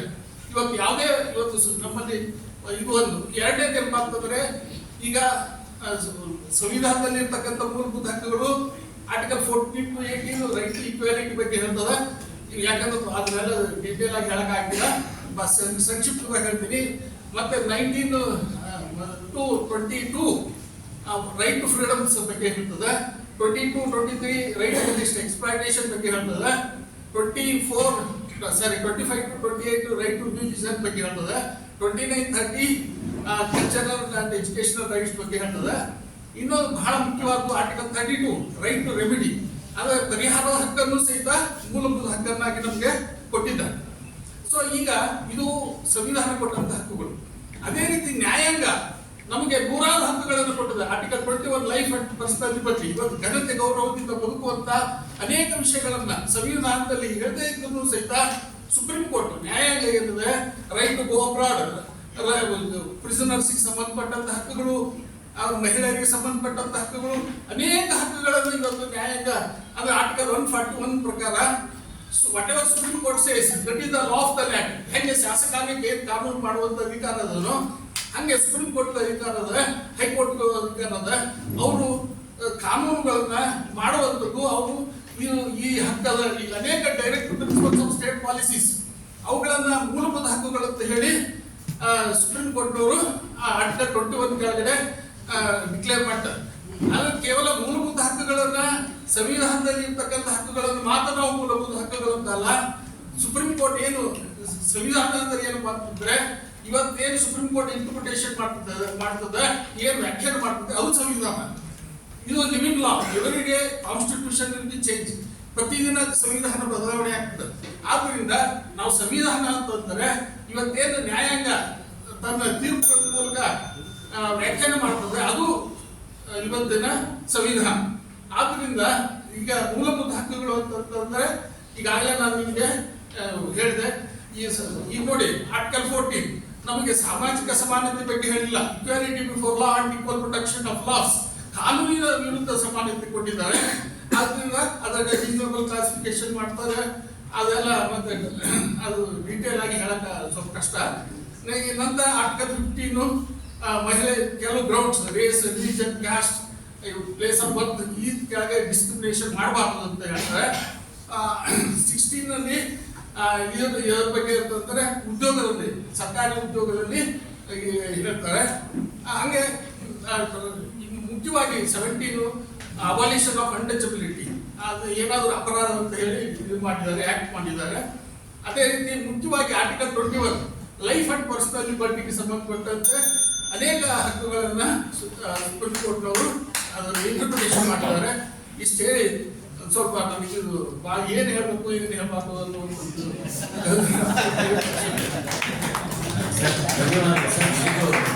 ತುಂಬಾ ಚೆನ್ನಾಗಿ ಮಾತಾಡಿದ್ರು ಸರ್, ಧನ್ಯವಾದಗಳು. ಸಿ.ಆರ್. ಸುಬ್ಬಯ್ಯ ಅವರ ನಂತರದಲ್ಲಿ ಸೋಮಶೇಖರ್ ಅವರು. ಈಗ ಒಂದೇ ವಿಷಯವನ್ನ ಕುರಿತು ಎಲ್ಲರೂ ಬೇರೆ ಬೇರೆ ಮಾತಾಡೋದು ಕೂಡ ಮಂಡನೆ ವಿಧಾನ ಒಂದೇ ಇರೋದಿಲ್ಲ, ಅದಕ್ಕೆ ಭಿನ್ನವಾಗಿರುತ್ತೆ. ಈಗ ಸಿ.ಆರ್. ಸುಬ್ಬಯ್ಯನವರು ನಂತರ ಸೋಮಶೇಖರ್ ಅವರು. ನನ್ನ ಹೆಸರು ಸಿ ಆರ್ ಸುಬ್ಬಯ್ಯ ಅಂತ. ನಾವು ಪ್ರಸ್ತುತ ಡಾಕ್ಟರ್ ಎಸ್ ರಾಧಾಕೃಷ್ಣ ಸರ್ಕಾರಿ ಅನುದಾನಿತ ಪ್ರೌಢಶಾಲೆ ಹೆಬ್ರಿ ಗ್ರಾಮದಲ್ಲಿ ಮುಳಬಾಗಿಲು ತಾಲೂಕು ಕೋಲಾರ ಜಿಲ್ಲೆಯಿಂದ ಈ ಒಂದು ಸಂವಿಧಾನ ಓದು ತರಬೇತಿ ಶಿಬಿರದಲ್ಲಿ ಪಾಲ್ಗೊಂಡಿರುತ್ತೇನೆ. ನಾವು ಆಯ್ಕೆ ಮಾಡಿಕೊಂಡಿರುವಂಥ ವಿಷಯ ಮೂಲಭೂತ ಕರ್ತವ್ಯಗಳು. ಇದರ ಬಗ್ಗೆ ಮಾತನಾಡಲಿಕ್ಕೆ ನಮ್ಮ ಸಂವಿಧಾನದಲ್ಲಿ ಮೂಲಭೂತ ಹಕ್ಕುಗಳು ಮತ್ತು ಕರ್ತವ್ಯಗಳು, ಹಕ್ಕುಗಳು ಯಾವ ಥರ ಕೊಟ್ಟಿದ್ದಾರೆ ಸಂವಿಧಾನದಲ್ಲಿ, ಅದೇ ಥರ ಪ್ರತಿಯೊಬ್ಬ ನಾಗರಿಕನ ಕರ್ತವ್ಯಗಳು ಇದೆ ಭಾರತದ ಸಂವಿಧಾನದಲ್ಲಿ. ಮೂಲಭೂತ ಹಕ್ಕುಗಳು ಮತ್ತು ಕರ್ತವ್ಯಗಳನ್ನು ಒಂದು ನಾಣ್ಯದ ಎರಡು ಮುಖಗಳು ಅಂತ ನಾವು ಹೇಳಬಹುದು. ಜವಾಬ್ದಾರಿಯುತವಾದಂಥ ನಾವು ಭಾರತೀಯ ನಾಗರಿಕರಾಗಿ ನಮಗೆ ಕೆಲವು ಹಕ್ಕುಗಳು ಮತ್ತು ಕರ್ತವ್ಯಗಳನ್ನು ಸಂವಿಧಾನದಲ್ಲಿ ನೀಡಲಾಗಿದೆ. ನಮ್ಮ ಹಕ್ಕುಗಳ ಜೊತೆಗೆ ನಮ್ಮ ಮೂಲಭೂತ ಕರ್ತವ್ಯಗಳ ಬಗ್ಗೆ ತಿಳಿದಿರುವುದು ಮತ್ತು ಅವುಗಳನ್ನು ಆತ್ಮಸಾಕ್ಷಿಯಾಗಿ ಪೂರೈಸುವುದು ಬಹಳ ಮುಖ್ಯ. ಈ ಕರ್ತವ್ಯಗಳು ನಾವು ಭೂಮಿಯ ಕಾನೂನುಗಳಿಗೆ ಬದ್ಧವಾಗಿರಲು ಮತ್ತು ನಮ್ಮ ಕಾನೂನು ಬಾಧ್ಯತೆಗಳನ್ನು ಪೂರೈಸಲು ಬಯಸುತ್ತೇವೆ. ಭಾರತೀಯ ಸಂವಿಧಾನವು ನಾಗರಿಕರಿಗೆ ಮಾರ್ಗದರ್ಶಿ ತತ್ವಗಳಾಗಿ ಕಾರ್ಯನಿರ್ವಹಿಸುವ 11 ಮೂಲಭೂತ ಕರ್ತವ್ಯಗಳನ್ನು ವ್ಯಾಪಕ ಶ್ರೇಣಿಯ ಜವಾಬ್ದಾರಿಗಳನ್ನು ಒಳಗೊಂಡಿರುತ್ತವೆ. ಒಟ್ಟಾರೆಯಾಗಿ ನಮ್ಮ ಸಮಾಜ ಮತ್ತು ರಾಷ್ಟ್ರದ ಸುಧಾರಣೆಗೆ ಕೊಡುಗೆ ನೀಡುವ ಮೌಲ್ಯಗಳು ಮತ್ತು ಆದರ್ಶಗಳನ್ನು ಪ್ರತಿಬಿಂಬಿಸುತ್ತವೆ. ಆರಂಭದಲ್ಲಿ ಭಾರತೀಯ ಸಂವಿಧಾನವು ಮೂಲಭೂತ ಕರ್ತವ್ಯಗಳು ಇಲ್ಲದೆ ಮೂಲಭೂತ ಹಕ್ಕುಗಳನ್ನು ಮಾತ್ರ ಒಳಗೊಂಡಿತ್ತು. ರಾಜ್ಯದ ಕರ್ತವ್ಯಗಳನ್ನು ನಮ್ಮ ರಾಜ್ಯ ರಾಜಕೀಯದ ನಿರ್ದೇಶನದ ತತ್ವಗಳಾಗಿ ವಿವರಿಸಲಾಗಿದೆ. ಆದಾಗ್ಯೂ 1976ರಲ್ಲಿ ಭಾರತದ ಪ್ರಧಾನಮಂತ್ರಿಗಳಾದಂತಹ ಶ್ರೀಮತಿ ಇಂದಿರಾ ಗಾಂಧಿಯವರ ನೇತೃತ್ವದ ಕಾಂಗ್ರೆಸ್ ಸರ್ಕಾರ ಭಾರತೀಯ ಸಂವಿಧಾನದ ಮೂಲಭೂತ ಕರ್ತವ್ಯಗಳನ್ನು ನಾಗರಿಕರಿಗೆ ಸೇರಿಸಲಾಯಿತು. ಮೂಲಭೂತ ಕರ್ತವ್ಯಗಳನ್ನು ಸೋವಿಯತ್ ರಷ್ಯಾದ ಸಂವಿಧಾನದಿಂದ ನಾವು ಆಯ್ಕೆ ತೆಗೆದುಕೊಳ್ಳಲಾಗಿದೆ. ಹಾಗೆ 1976ರಲ್ಲಿ ಸರ್ದಾರ್ ಸ್ವರಣ್ ಸಿಂಗ್ ಸಮಿತಿಯನ್ನು ಸ್ಥಾಪಿಸಲಾಯಿತು. ಸಮಿತಿಯು ಸಂವಿಧಾನದಲ್ಲಿ ಮೂಲಭೂತ ಕರ್ತವ್ಯಗಳ ಬಗ್ಗೆ ಪ್ರತ್ಯೇಕ ಅಧ್ಯಯನವನ್ನು ಸೇರಿಸಲು ಶಿಫಾರಸು ಮಾಡಿತು. ನಾಗರಿಕರು ತಮ್ಮ ಹಕ್ಕುಗಳ ಜೊತೆಗೆ ತಮ್ಮ ಕರ್ತವ್ಯಗಳನ್ನು ಗುರುತಿಸುವ ಪ್ರಾಮುಖ್ಯತೆಯನ್ನು ಇದು ಒತ್ತಿ ಹೇಳಿತು. 42ನೇ ಸಂವಿಧಾನ ತಿದ್ದುಪಡಿ ಕಾಯ್ದೆ ಸಮಿತಿಯ ಶಿಫಾರಸುಗಳನ್ನು ಅಂಗೀಕರಿಸಿದ ಸರ್ಕಾರವು 1976ರಲ್ಲಿ 42ನೇ ಸಂವಿಧಾನಿಕ ತಿದ್ದುಪಡಿ ಕಾಯ್ದೆಯನ್ನು ಜಾರಿಗೊಳಿಸಿತು. ಹಾಗೆ ಭಾಗ 4A ಅನ್ನು ಸಂವಿಧಾನಕ್ಕೆ ಸೇರಿಸಲಾಯಿತು. ಇದು ಆರ್ಟಿಕಲ್ 51A ಅನ್ನು ಪರಿಚಯಿಸಿತು. ಈ ಲೇಖನವು ನಾಗರಿಕರಿಗೆ 10 ಮೂಲಭೂತ ಕರ್ತವ್ಯಗಳನ್ನು ವಿವರಿಸಿದೆ. ಸ್ವರಣ್ ಸಿಂಗ್ ಸಮಿತಿಯು ಆರಂಭದಲ್ಲಿ 8 ಮೂಲಭೂತ ಕರ್ತವ್ಯಗಳನ್ನು ಸೂಚಿಸಿದರೆ 42ನೇ ಸಂವಿಧಾನಿಕ ತಿದ್ದುಪಡಿ ಕಾಯ್ದೆಯ ಪಟ್ಟಿಯನ್ನು 10ಕ್ಕೆ ವಿಸ್ತರಿಸಿತು. 2002ರಲ್ಲಿ ಆರ್ಟಿಕಲ್ 51K ಅನ್ನು ಸೇರಿಸಲಾಯಿತು.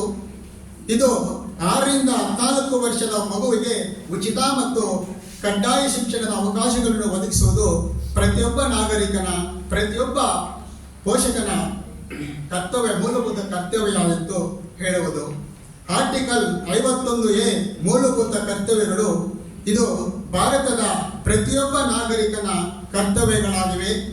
ಸಂವಿಧಾನವನ್ನು ಪಾಲಿಸುವುದು ಮತ್ತು ಅದರ ಆದರ್ಶಗಳು ಮತ್ತು ಸಂಸ್ಥೆಗಳು, ರಾಷ್ಟ್ರಧ್ವಜ ಮತ್ತು ರಾಷ್ಟ್ರಗೀತೆಯನ್ನು ಪ್ರತಿಯೊಬ್ಬ ನಾಗರಿಕನು ಗೌರವಿಸುವುದು, ಸ್ವಾತಂತ್ರ್ಯಕ್ಕಾಗಿ ನಮ್ಮ ರಾಷ್ಟ್ರೀಯ ಹೋರಾಟಕ್ಕೆ ಸ್ಫೂರ್ತಿ ನೀಡಿದ ಉದಾತ್ತ ಆದರ್ಶಗಳನ್ನು ಪಾಲಿಸಲು ಮತ್ತು ಅನುಸರಿಸುವುದು. ಅಂದರೆ ನಮ್ಮ ದೇಶಕ್ಕಾಗಿ ಅನೇಕ ಸ್ವಾತಂತ್ರ್ಯ ಹೋರಾಟದಲ್ಲಿ ಅನೇಕ ನಾಯಕರು ಪ್ರಾಣ ತ್ಯಾಗ ಮಾಡಿರ್ತಕ್ಕಂಥವ್ರನ್ನು ನಾವು ಸ್ಮರಿಸ್ತಕ್ಕಂಥದ್ದು ಪ್ರತಿಯೊಬ್ಬ ನಾಗರಿಕನ ಕರ್ತವ್ಯ.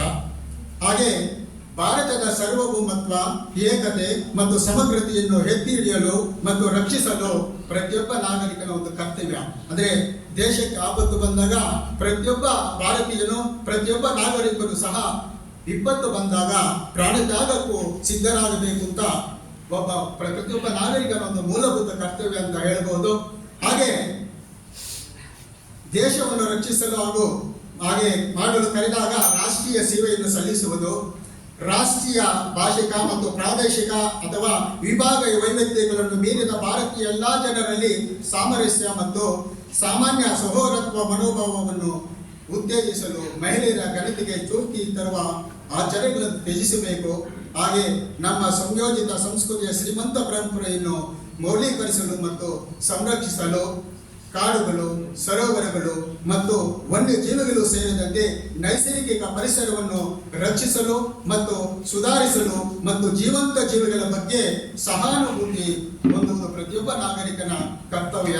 ಹಾಗೆ ವೈಜ್ಞಾನಿಕ ಮನೋಭಾವ, ಮಾನವತಾವಾದ ಮತ್ತು ವಿಚಾರಣೆ ಮತ್ತು ಸುಧಾರಣೆಯ ಮನೋಭಾವವನ್ನು ಅಭಿವೃದ್ಧಿಪಡಿಸುವುದು, ಸಾರ್ವಜನಿಕ ಆಸ್ತಿ ಪಾಸ್ತಿಯನ್ನು ರಕ್ಷಿಸಲು ಮತ್ತು ಹಿಂಸೆಯನ್ನು ತ್ಯಜಿಸುವುದು ಪ್ರತಿಯೊಬ್ಬ ನಾಗರಿಕನ ಕರ್ತವ್ಯ.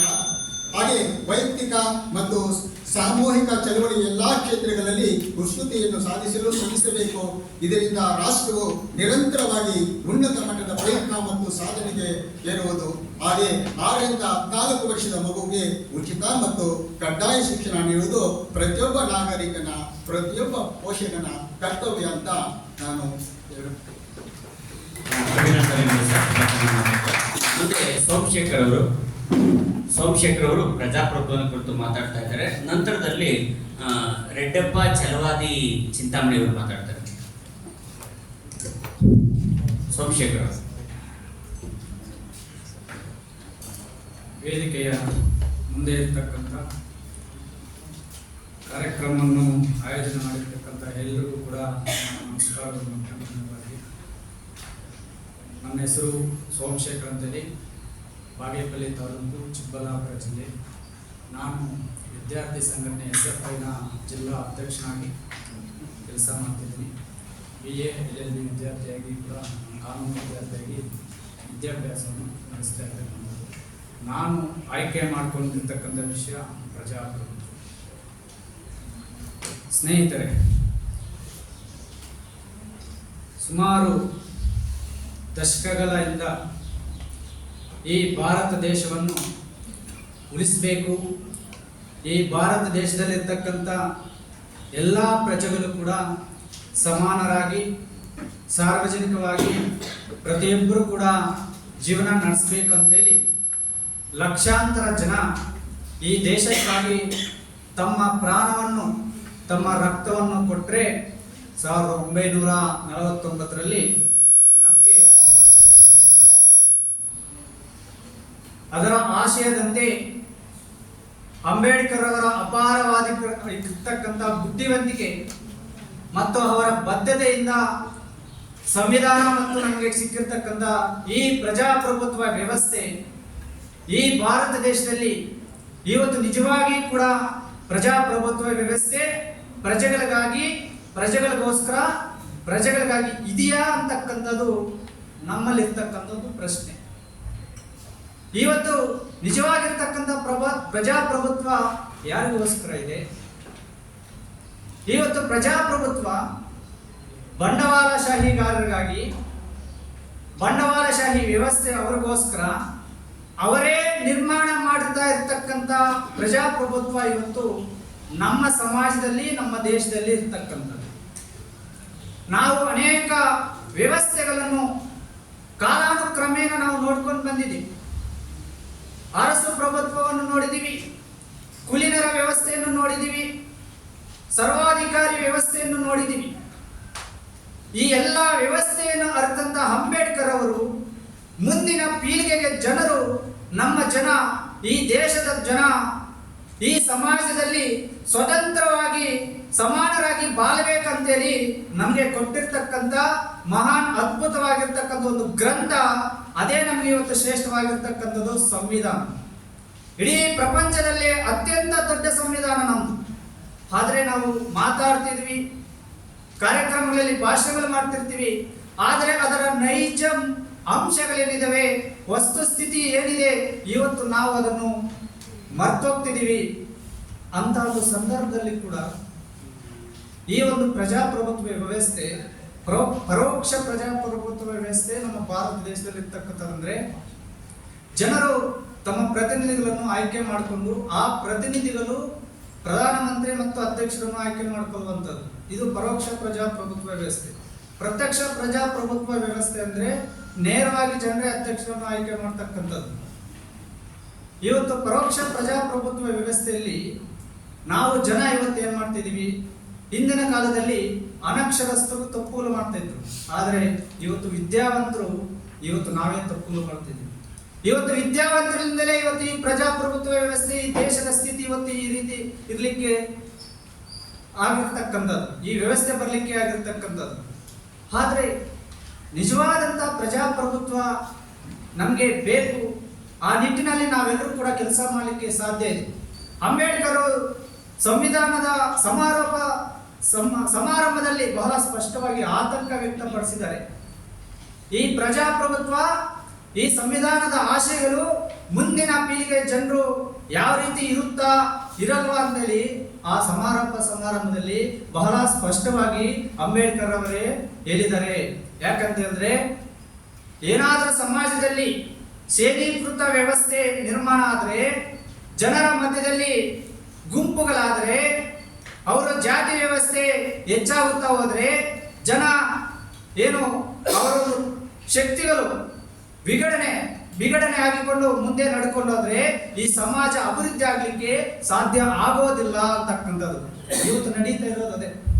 ಅವತ್ತೇನು ಅಂಬೇಡ್ಕರ್ ಅವರು ಸ್ಪಷ್ಟವಾಗಿ ಆತಂಕ ಪಟ್ಟಿದ್ರು, ಆ ಆತಂಕ ಇವತ್ತು ನಿಜ ಆಗ್ತಾ ಇದೆ. ಆದ್ರೆ ಆ ನಿಜ ಆಗ್ತಾ ಇರ್ತಕ್ಕಂಥದ್ದು ಬದಲಾವಣೆ ಮಾಡ್ಲಿಕ್ಕೆ ನಾವೆಲ್ಲರೂ ಕೂಡ ಬಂದಿದ್ದು ಸೇರಿದೇವಲ್ವಾ, ಅದಕ್ಕಾಗಿ ನಿಮ್ಮೆಲ್ಲರಿಗೂ ಕೂಡ ಮತ್ತೊಮ್ಮೆ ನಾನು ನಮಸ್ಕಾರ ಅಂತ ಹೇಳ್ತೇನೆ. ನಾವು ಇವತ್ತು ಈ ಪ್ರಜಾಪ್ರಭುತ್ವ, ನೈಜವಾಗಿರ್ತಕ್ಕಂಥ ಪ್ರಜಾಪ್ರಭುತ್ವವನ್ನು ನಿರ್ಮಾಣ ಮಾಡಬೇಕಾಗಿರ್ತಕ್ಕಂಥವ್ರು ನಾವೇ.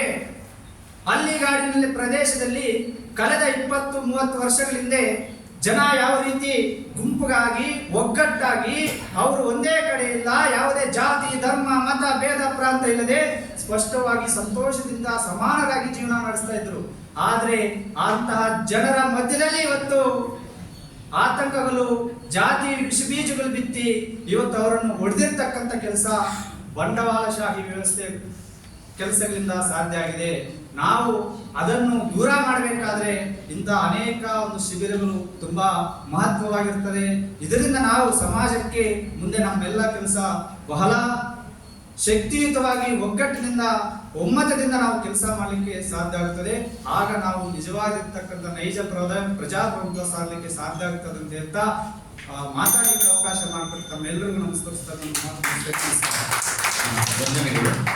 ಮುಂದೆ ರೆಡ್ಡಪ್ಪ ಚಲವಾದಿ ಚಿಂತಾಮಣಿ ಅವರು ಮಾತಾಡ್ತಾರೆ. ಇದು ಶಿಬಿರ 1ರ ಕೊನೆ ಆಗುತ್ತೆ. ಇದಾದ ನಂತರದಲ್ಲಿ ಸರ್ ಈ ಸೆಷನ್ ಮುಗಿತಾರೆ. ರೆಡ್ಡಪ್ಪ ಚಲವಾದಿ ಚಿಂತಾಮಣಿ ನಂತರದಲ್ಲಿ ನಮ್ಮ ತೀರ್ಪುಗಾರರಾದಂಥ ಡಾಕ್ಟರ್ ರಾಜಪ್ಪ ದರ್ವಾಯ್ ಸರ್ ಅವರು ಮತ್ತು ಅನಂತ್ ನಾಯ್ಕ ಅವರು ಮಾತಾಡ್ತಾರೆ. ಅದಾದ ನಂತರ ಊಟದ ಬಿಡುವಿರುತ್ತದೆ. ಮಧ್ಯಾಹ್ನ ಪುನಃ 2ನೇ ಶಿಬಿರ. ಎಲ್ಲರಿಗೂ ನಮಸ್ಕಾರ. ನಾನು ಫಸ್ಟ್ ಟೈಮ್ ಭಾಷಣ ಮಾಡ್ತಾ ಇದ್ದೀನಿ, ಅದರಿಂದ ನಾನು ರೆಡ್ಡಪ್ಪ ಚಲವಾದಿ ಚಿಂತಾಮಣಿ ಅಂತ ಹೇಳಿ ನಾವು ಸೆಂಟ್ರಲ್ ಗೌರ್ಮೆಂಟ್ ಕೇಂದ್ರ ಸರ್ಕಾರ ಕೆಲಸ ಮಾಡ್ತೀವಿ, ಅಗರ HS ರೋಡ್ ಬೆಂಗಳೂರಲ್ಲಿ. ನಾನು ಆಯ್ಕೆ ಮಾಡ್ಕೊಂಡಿರುವ ವಿಚಾರ ಸಾಮಾಜಿಕ ನ್ಯಾಯ ಅಂತ.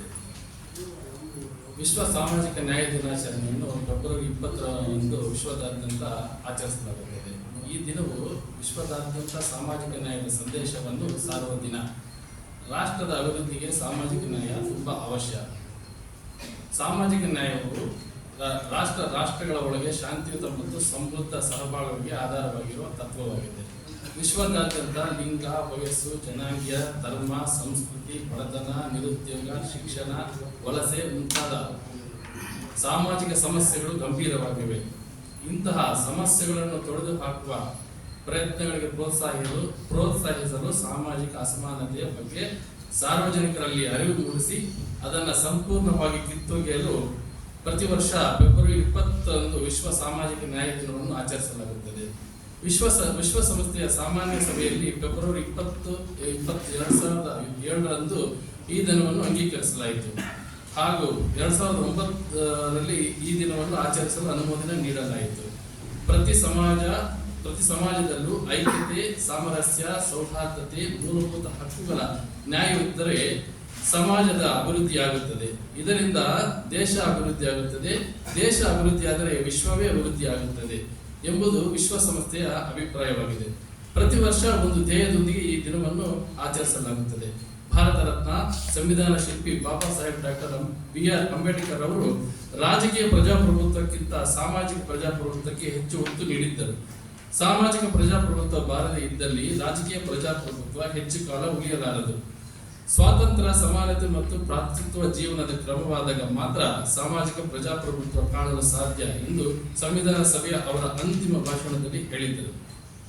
ನಮ್ಮ ಸಂವಿಧಾನದ ನಿರ್ದೇಶನಗಳು ಸಾಮಾಜಿಕ ನ್ಯಾಯದ ಬದ್ಧತೆಯನ್ನು ಹೊಂದಿದ್ದರೂ ಆ ಗುರಿಯನ್ನು ಈವರೆಗೆ ತಲುಪಿದ್ದೇವೆಯೇ ಎನ್ನುವ ಪ್ರಶ್ನೆ ಸಾಮಾಜಿಕ ನ್ಯಾಯಕ್ಕೆ ಬದ್ಧತೆಯನ್ನು ಹೊಂದಿರುವ ಎಲ್ಲರನ್ನು ಕಾಡುತ್ತಿದೆ. ಸಂವಿಧಾನ ಬಂದು 75 ವರ್ಷಗಳಾಗಿದ್ದರೂ ಸಾಮಾಜಿಕ ನ್ಯಾಯದ ಗುರಿಯಾದ ಸಮಾನತೆ ಸಾಧಿಸಲು ಮೀಸಲಾತಿ ಒಂದು ಮಾರ್ಗ. ಈ ಮೀಸಲಾತಿ ತತ್ವದಲ್ಲೂ ಅವಕಾಶ ವಂಚಿತ, ತುಳಿತಕ್ಕೆ ಒಳಗಾದ ಸಮುದಾಯಗಳಿಗೆ ನೀಡಿರುವ ಮೀಸಲಾತಿಯ ಪ್ರಮಾಣವನ್ನು ಯಾವ ಕ್ಷೇತ್ರಗಳಲ್ಲಿಯೂ ತಲುಪಲಾಗಿಲ್ಲ ಎಂಬುದು ಅಂಕಿಅಂಶಗಳಿಂದ ಸ್ಪಷ್ಟವಾಗಿದೆ. ಸಂವಿಧಾನದ ಆಶಯದಂತೆ ಸಮಾಜದ ದುರ್ಬಲರಾದ ಕಟ್ಟ ಕಡೆಯ ವ್ಯಕ್ತಿಗೂ ನ್ಯಾಯ ದೊರಕುವಂತೆ ಮಾಡುವ ಉದ್ದೇಶದಿಂದ ವಿಶ್ವ ಸಾಮಾಜಿಕ ನ್ಯಾಯ ದಿನವನ್ನು ಆಚರಿಸಲಾಗುತ್ತದೆ. ಭಾರತ ದೇಶದ ಪ್ರಜೆಗಳಾದ ನಾವುಗಳು ಸೋದರರಾಗಿ ಬಾಳೋಣ. ಜಾತಿಗಳ ಮಧ್ಯೆ ಇರುವ ಅಡ್ಡಗೋಡೆಯನ್ನು ಕಿತ್ತೆಸೆದು ಶೋಷಣೆಯ ಬೇರನ್ನು ಕಿತ್ತೊಗೆದು ಸಾಮಾಜಿಕ ನ್ಯಾಯದ ಸಂದೇಶವನ್ನು ಸಾರೋಣ. ಜೈ ಭೀಮ್. ದಯಮಾಡಿ ಡಾಕ್ಟರ್ ಸರ್ ಅವರು ಮತ್ತು ಅನಂತ್ ನಾಯಕ್ ಅವರು ದಯಮಾಡಿ ವೇದಿಕೆಗೆ ಬರಬೇಕಾಗಿ ವಿನಂತಿಯನ್ನು ಮಾಡಿಕೊಳ್ತೇವೆ. ಇದುವರೆಗೂ ಒಟ್ಟು 11 ಜನ ಪ್ರಬಂಧವನ್ನು ಮಂಡಿಸಿದ್ದೀರಾ. ಅದರಲ್ಲಿ ಒಬ್ಬರು ರಾಜು ಗುರು ಸರ್ ಅವರು ತಮ್ಮ ಪ್ರಬಂಧವನ್ನು ನೀಡಿದ್ದಾರೆ. ಇನ್ನು ಉಳಿದಂಥವ್ರು ಯಾರಾದರೂ ಸಿದ್ಧಪಡಿಸ್ಕೊಂಡು ಬಂದಿದ್ದಾರೆ, ದಯವಿಟ್ಟು ನಿಮ್ಮ ಪ್ರಬಂಧಗಳನ್ನು ಕೊಡಿ, ದಯವಿಟ್ಟು ಕೊಡಿ. ಇನ್ನು ಉಳಿದಂಥವ್ರು ಇನ್ನೊಂದು ವಾರದಲ್ಲಿ ಕೊಡಿ. ಈಗ ಡಾಕ್ಟರ್ ರಾಜಪ್ಪ ದಳವಾಯಿ ಸರ್ ಅವರು ಎಲ್ಲರೂ ಕೂಡ ಉದ್ದೇಶಿಸಿ ಮಾತಾಡಬೇಕು ಅಂತ ಕೋರ್ಕೊಳ್ತೀನಿ.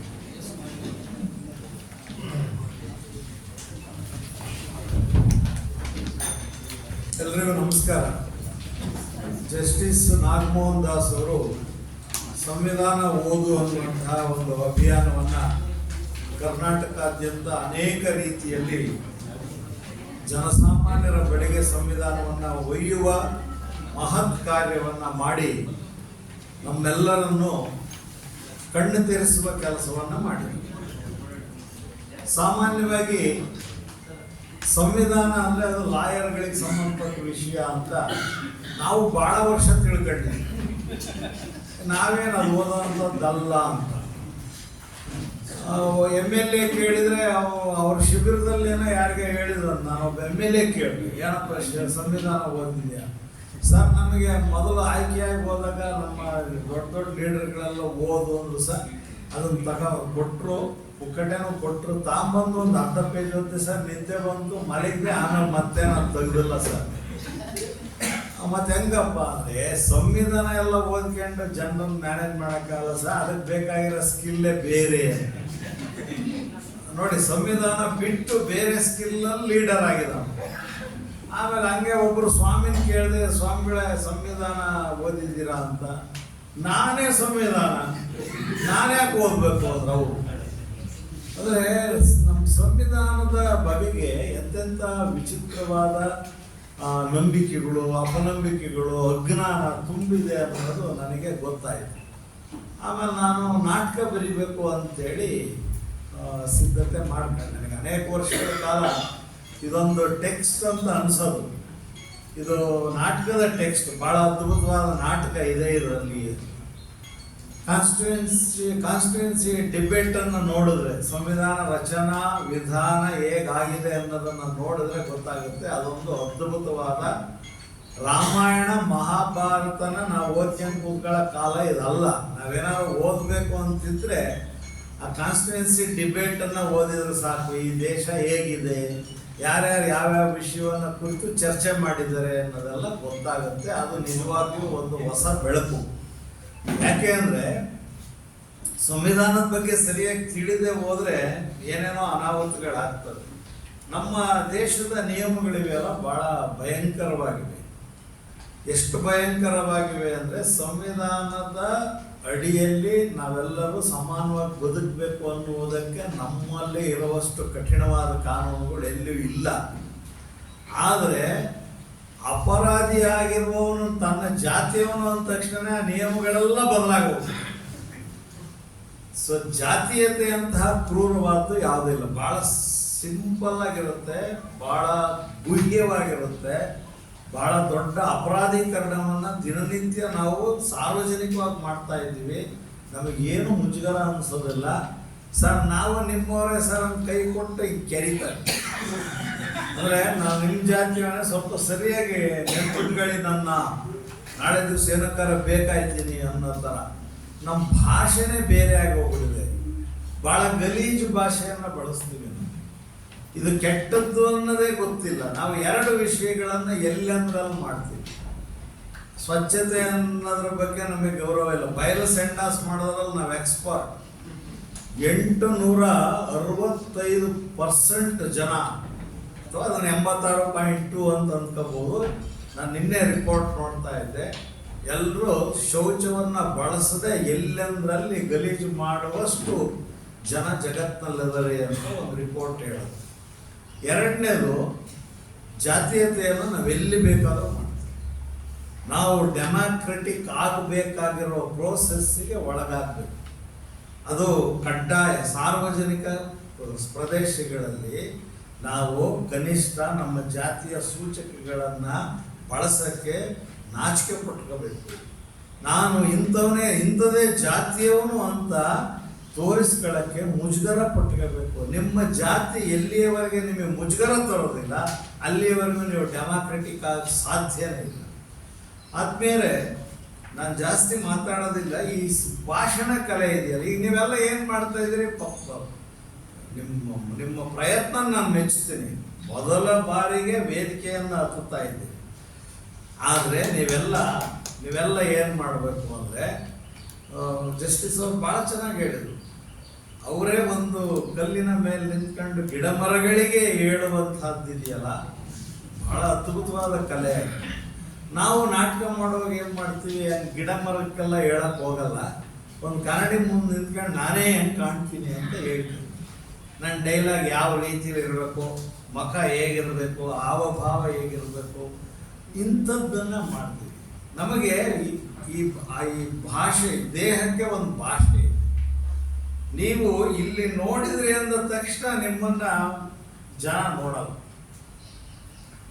ಜನ ನಿಮ್ಮನ್ನು ನೋಡ್ತಾನೆ ಇರಬೇಕು. ಅಂದರೆ ಭಾಷಣ ಮಾಡೋದು ಒಂದು ಹಿಪ್ನೋಟೈಸ್ ಇದ್ದಂಗೆ ಇರಬೇಕು. ಕಲೆ ಅದು ಎಲ್ಲಿ ಶುರು ಮಾಡಿ ಯಾರು ಬಿಡಪ್ಪ ವಿಷಯ ನನಗೆ ಯಾವಾಗ ಜನ ನಿಮ್ಮ ಮಾತು ಕೇಳಲ್ಲ, ಅವರಿಗೆ ಗೊತ್ತಿರೋದನ್ನ ಹೇಳಲ್ಲ, ಅದ್ರ ನಿಮ್ಮ ಮಾತು ಯಾಕೆ ಕೇಳಲ್ಲ? ನೀವು ಯಾವುದ್ರ ಜೊತೆ ತೊಳಕಾಗ್ತೀರಿ. ಫಸ್ಟು ಮಾತು ಮನಸ್ಸಿಗೆ ಮುಟ್ಟುವ ಹಾಗೆ ಇರಬೇಕು. ವಾಸ್ತವವಾಗಿ ಸಂವಿಧಾನ ಅಂದರೆ ಅದೊಂದು ವಿಚಾರ, ಅದೊಂದು ಚಿಂತನ ಮಂಥನದ ಒಂದು ರೂಪ, ಶುಷ್ಕ. ನೀವು ಓದಿ ನೋಡೋಣ, ಕಂಟಿನ್ಯೂಸ್ ಆಗಿ ಈಗ ಇವತ್ತಿನಿಂದ ಓದಕ್ಕೆ ಶುರು ಮಾಡಿ, ಸರ್ ನಾನು ಒಂದು 3/4 ಭಾಗ ಓದ್ಬಿಟ್ಟೆ ಸರ್ ಇವತ್ತು ಅಂತ ಹೇಳೋ ಧೀರ್ ಯಾರು ಇದ್ರು ನೋಡೋಣ. ನೀವು ಒಂದು ಪುಟ ಓದಕ್ಕಾಗಲ್ಲ. ಯಾಕಂದ್ರೆ ಆ ಭಾಷೆ ಬೆಡಸು. ನೀವು ಕತೆ ಕಾದಂಬರಿ ಓದಿದಷ್ಟು ಸುಲಭ, ದೇವರಾಯಣದಂತ ಕುಂಭವೀರಭದ್ರಪ್ಪನವ್ರ ಕತೆ ಓದಿದಷ್ಟು ಸುಲಭ ಸಂವಿಧಾನ ಓದಕ್ಕಾಗಲ್ಲ. ಯಾಕೆ ಅಂದರೆ ಸಂಹಿತೆಗಳು ಯಾವಾಗಲೂ ಆಚರಣೆಗೆ ತರಬೇಕಾಗಿರುವ ಭಾಷೆಯಾಗಿರ್ತವೆ ಹೊರತು ಅವು ಭಾವನಾತ್ಮಕವಾದ ಭಾಷೆಯಲ್ಲಿರೋದಿಲ್ಲ. ನಾವು ಭಾವಸ್ಪರ್ಶವನ್ನು ಕೊಡಬೇಕು ಅದಕ್ಕೆ. ಸುಮ್ಮನೆ ನಿಮಗೆ ಫೋಟೋದಲ್ಲಿರೋ ಅಂಥದ್ದು ಪಿರಮಿಡ್ ಉಲ್ಟಾ ಆಗಿರೋದಿದೆ. ಜಾತಿ ಪಿರಮಿಡ್ ಆಕಾರವಾಗಿದೆ, ಅದರ ಸಂವಿಧಾನ ಅದನ್ನು ಉಲ್ಟಾ ಮಾಡಿದೆ. ನಾವು ಮೊದಲ ಪೇಜ್ನಲ್ಲೇ ಅದಕ್ಕೆ ಭಾವಸ್ಪಂದನೆಯನ್ನು ಕೊಡಬೇಕು. ಅದರೊಳಗೆ ನಿಯಮಗಳಿವೆ. ಆರ್ಟಿಕಲ್ 14 ಏನು ಹೇಳುತ್ತೆ, 19, 20, 21 ಹೇಳುತ್ತೆ, ಏನು ಹೇಳುತ್ತೆ, ಅಥವಾ 16 ಏನು ಹೇಳುತ್ತೆ. ಇಂಥವುಗಳ ಮೇಲೆ ಸಿನಿಮಾಗಳೇ ಬಂದಿವೆ. ಒಂದೊಂದು ಆರ್ಟಿಕಲ್ ಮೇಲೂ ಬಹಳ ಮುಖ್ಯವಾಗಿ ಈ ದಶಕದಲ್ಲಿ ಸಂವಿಧಾನದ ನಿಯಮಗಳು, ಪರಿಚ್ಛೇದಗಳನ್ನು ಕುರಿತು ಅಂಕಿ ಸಂಖ್ಯೆಗಳ ಮೇಲೆ ಅದ್ಭುತವಾದ ಸಿನಿಮಾಗಳನ್ನು ಮಾಡಿದ್ರು. ಒಬ್ಬ ದಲಿತನನ್ನ ಕೊಂದು ಕಾನೂನಿನ ಯಾವ ರೂಪುರೇಷೆಯೂ ಸಿಗದಂಗಿರಬೇಕು, ಸಾಕ್ಷ್ಯ ಸಿಗದಂಗಿರಬೇಕು ಅಂತ ಓಡಾಡುವ ಪೊಲೀಸು ಒಬ್ಬ ಲಾಯರ್ ಕೈ ಸಿಕ್ಕಿ ಹೇಗೆ ನರಳುತ್ತಾನೆ ಅನ್ನೋದನ್ನ ಜೈ ಭೀಮ್ ಅನ್ನುವಂತಹ ಒಂದು ಸಿನಿಮಾ ಬಹಳ ಅದ್ಭುತವಾಗಿ ನೇರೇಟ್ ಮಾಡುತ್ತೆ.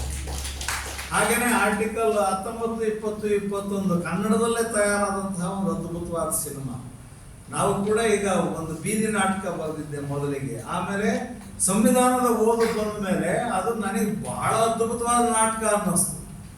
ಕಾನ್ಸೈಸ್ ಮಾಡ್ಬೇಕು. ಕರ್ನಾಟಕ ಸರ್ಕಾರ ಎಲ್ಲ ರಂಗಾಯಣಗಳಿಗೆ ನಾಟಕಗಳನ್ನು ಮಾಡಿ ಜನರಿಗೆ ಪ್ರಚಾರ ಮಾಡೋದಕ್ಕಾಗಿ ಫಂಡನ್ನು ಕೊಡ್ತು. ಆದರೆ ಆ ರಂಗಾಯಣವನ್ನು ನಿರ್ವಹಿಸ್ತಾ ಇದ್ದ ಅವಿವೇಕಿಗಳು, ಮಂಗಗಳು ಬೋತಿ ಆಟ ಆಡಿದ್ವು ಆ ದುಡ್ಡು ಇಟ್ಕೊಂಡು. ಸರಿಯಾಗಿ ಬಳಸಬೇಕಾಗಿತ್ತು.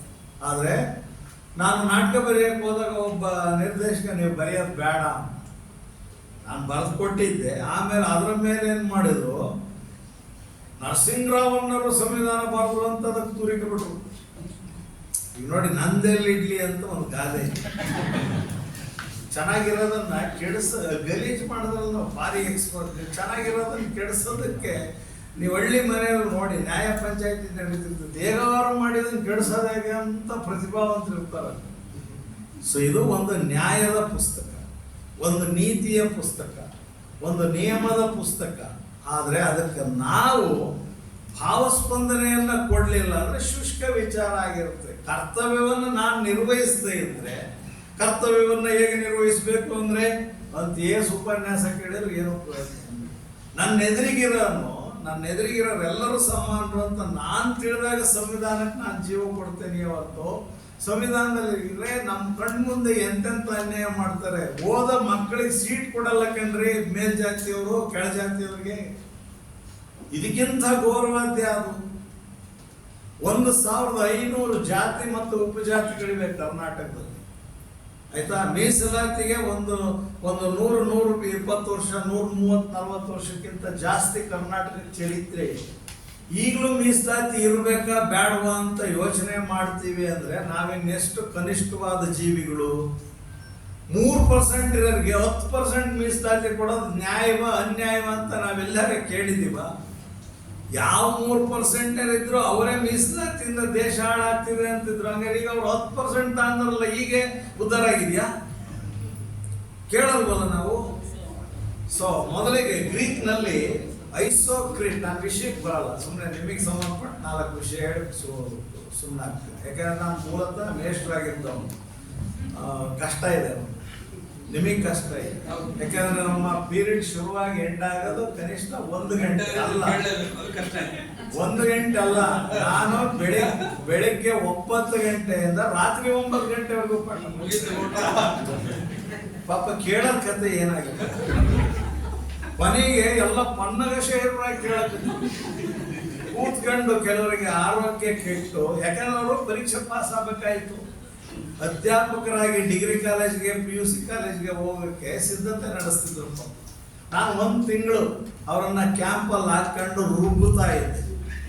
ಹಾರ್ಡ್ ಟೈಮ್ನಲ್ಲಿ ಒಬ್ಳು ಗ್ರ್ಯಾಂಡ್ ಗ್ರೈಂಡರ್ ಅಂತ ಮೇಡಮ್ ಬರ್ತಾಳೆ, ಚಾರ್ಲ್ಸ್ ಡಿಕನ್ಸ್ನ ಕಾದಂಬರಿ. ಹಂಗೆ ರುಬ್ಬಿಕೊಳ್ಬೇಕು. ನೀವು ರುಬ್ಬಿಕೊಳ್ಳೋದ ಹೊರತು ಒಪ್ಪ ಆಗಲ್ಲ.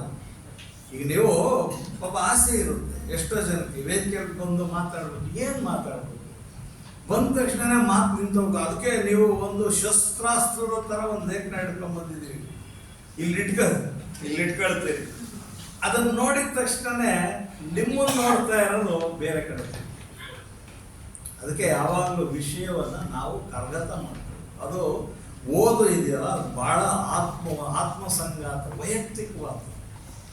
ನಾವೆಷ್ಟು ಅಭ್ಯಾಸ, ನೀವು ಅದೇ ಜಸ್ಟಿಸ್ ಅವ್ರು ಹೇಳಿದ್ರು, 1-2 ನಿಮಿಷಕ್ಕೆ ಮುಗಿದೋಗ್ಬಿಡ್ತು ಅಂತ. ನಾನು ಮೇಷ್ಟ್ರಾಗಿ ನಮಗೆ ಅಂದ್ರೆ ರಂಗಭೂಮಿಯ ಹಿನ್ನೆಲೆ ಇರೋದ್ರಿಂದ ನಾವು ಜನನ ಮತ್ತೆ ಫೇಸ್ ಮಾಡ್ತಾ ಇರ್ತೀವಿ, ಜನರ ನಡುವೆ ಇರ್ತೀವಿ, ಅಭಿನಯಿಸ್ತಾ ಇರ್ತೀವಿ, ಪಾತ್ರಗಳನ್ನು ಮಾಡ್ತಾ ಇರ್ತೀವಿ. ನಮಗೇನು ಅಂತ ಕಷ್ಟ ಇಲ್ಲ. ವಿದ್ಯಾರ್ಥಿ ದಶೆಯಿಂದ ನಾನು ರಂಗಭೂಮಿಯ ಜೊತೆಯಲ್ಲಿ ಇದ್ದುದರಿಂದ ನಾನು ಒಬ್ಬ ಯಶಸ್ವಿ ಅಧ್ಯಾಪಕ ಆಗಲಿಕ್ಕೆ ಸಾಧ್ಯ ಇದೆ. ಮಾತುಗಾರರಿದ್ದಾರಲ್ಲ, ಮಾತುಗಾರರು ಬರೀ ಬುರುಡೆ ಬಿಡೋದ್ರಿಂದ ಮಾತುಗಾರರಾಗೋದಿಲ್ಲ. ವಿಷಯಗಳು ಇರಬೇಕು. ಆಮೇಲೆ ಬರೀ ಅಂಕಿಅಂಶಗಳನ್ನು ಕೊಡೋ ವರದಿಗಾರರಿಂದಲೂ ಆಗಲ್ಲ. ಆ ಮಾತುಗಳು ನಮ್ಮ ಮನಸ್ಸಿಗೆ ಮುಟ್ಟುವ ಹಾಗೆ ಮನುಷ್ಯನಿಗೆ ಸಂಬಂಧಪಟ್ಟ ವಿಷಯಗಳಾಗಿರ್ತವೆ. ಸೊ ಭಾಷಣ ಕಲೆಯನ್ನ ಐಸೋಕ್ರಿಟ್ಸ್ ಅನ್ನುವಂತಹ ಒಬ್ಬ ವ್ಯಕ್ತಿ, ಅರಿಸ್ಟಾಟಲ್ ಹೇಗೆ, ಪ್ಲೇಟೋ ಹೇಗೆ ರಾಜನೀತಿಯನ್ನ ಕಲಿಸಿದ್ನೋ, ಅರಿಸ್ಟಾಟಲ್ ಹೇಗೆ ಅನೇಕ ಜ್ಞಾನ ಶಾಖೆಗಳ ಜೊತೆಯಲ್ಲಿ ಕಾವ್ಯ ಕಲೆಯನ್ನು ಕಲಿಸಿದ್ನೋ, ಹಾಗೆ ಐಸೋಕ್ರಿಟ್ ಅನ್ನುವನು ರ್ಯಾಟರಿಕ್ಸ್ಗಾಗಿ ಒಂದು ಶಾಲೆಯನ್ನ ಗ್ರೀಕ್ನಲ್ಲಿ ತೆಗೆದಿದ್ದ, ಭಾಷಣ ಕಲೆ.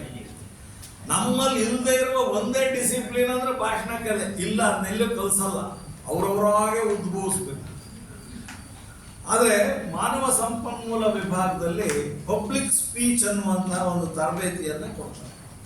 ನೀವು ಯಾರು ಭಾಷಣಗಾರರಾಗಬೇಕು ಅಂತಿದ್ರೆ ನಿಮಗೆ 2 ರೀತಿಯ ತರಬೇತಿ ಬೇಕು. ಒಂದು ಭಾಷಣ ಮಾಡುವ ಕಲೆ, ಎರಡನೇದು ಜನರನ್ನ ಎದುರಿಸುವ ಕಲೆ.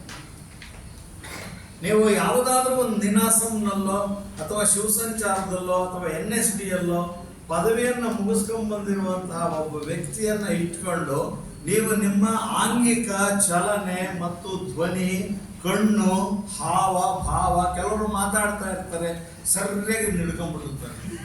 ಏನ್ ಮಾಡಿದ್ರು ಈ ಡಯಾಸ್ ಇರೋದೇ ಅದಕ್ಕೆ, ಇದಿರದೆ ನಿಮ್ಮ ರಕ್ಷಣೆಗೆ. ಚೂರಿ ಕಡೆ ಬನ್ನಿ ಸರ್ ಅಂದ್ರೆ ಕೈ ಕಾಲು ಎಲ್ಲ ಬಿದ್ದೋಗ್ಬೇಕು.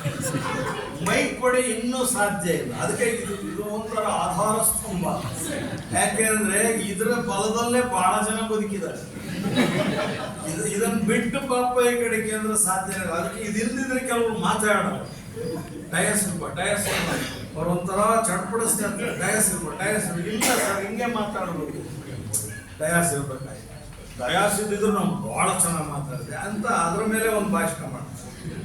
ಸೊ ನಿಮಗೆ ನೀವು ಜನರ ನಡುವೆ ಕೆಲಸ ಮಾಡೋದಾಗಿರೋದ್ರಿಂದ ಅಂಥದ್ದೊಂದು ತರಬೇತಿಯನ್ನು 15 ದಿವಸ, 1 ತಿಂಗಳು ಜಸ್ಟಿಸ್ ಅವರು ಇದೊಂದು ಬಹಳ ಅದ್ಭುತವಾದ ಕೆಲಸ ಮಾಡ್ತಾರೆ. ಇದು ಪರಿಣಾಮಕಾರಿಯಾಗಿ ತಲುಪಬೇಕು ಅಂದ್ರೆ ರಂಗಕಲೆ ಗೊತ್ತಿರುವಂತಹ ಅವರ ಜೊತೆಯಲ್ಲಿ ಬೆಳಗಿನ ವ್ಯಾಯಾಮ, ಧ್ವನಿ ಏರಿಳಿತ, ಆಮೇಲೆ ಓ ಅಂತ ಕೂಗ್ಸೋದು. ಎಷ್ಟೋ ಜನಕ್ಕೆ ವೋಕಲ್ ಕಾರ್ಡ್ ಹೊಡೆದೇ ಇಲ್ಲ.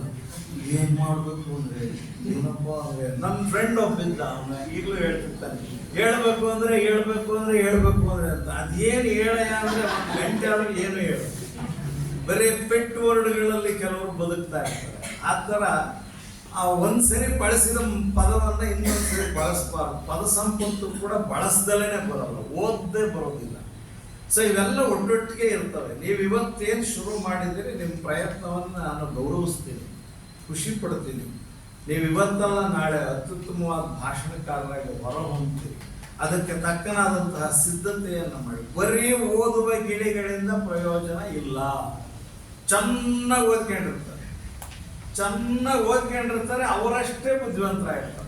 ಆದ್ರೆ ಇಲ್ಲಿ ಅವರಷ್ಟೇ ಬಹಳ ಬುದ್ಧಿವಂತರಿರ್ತಾರೆ. ಕೆಲವರು ಅವ್ರಿಗೆ ಮಾತಾಡೋದು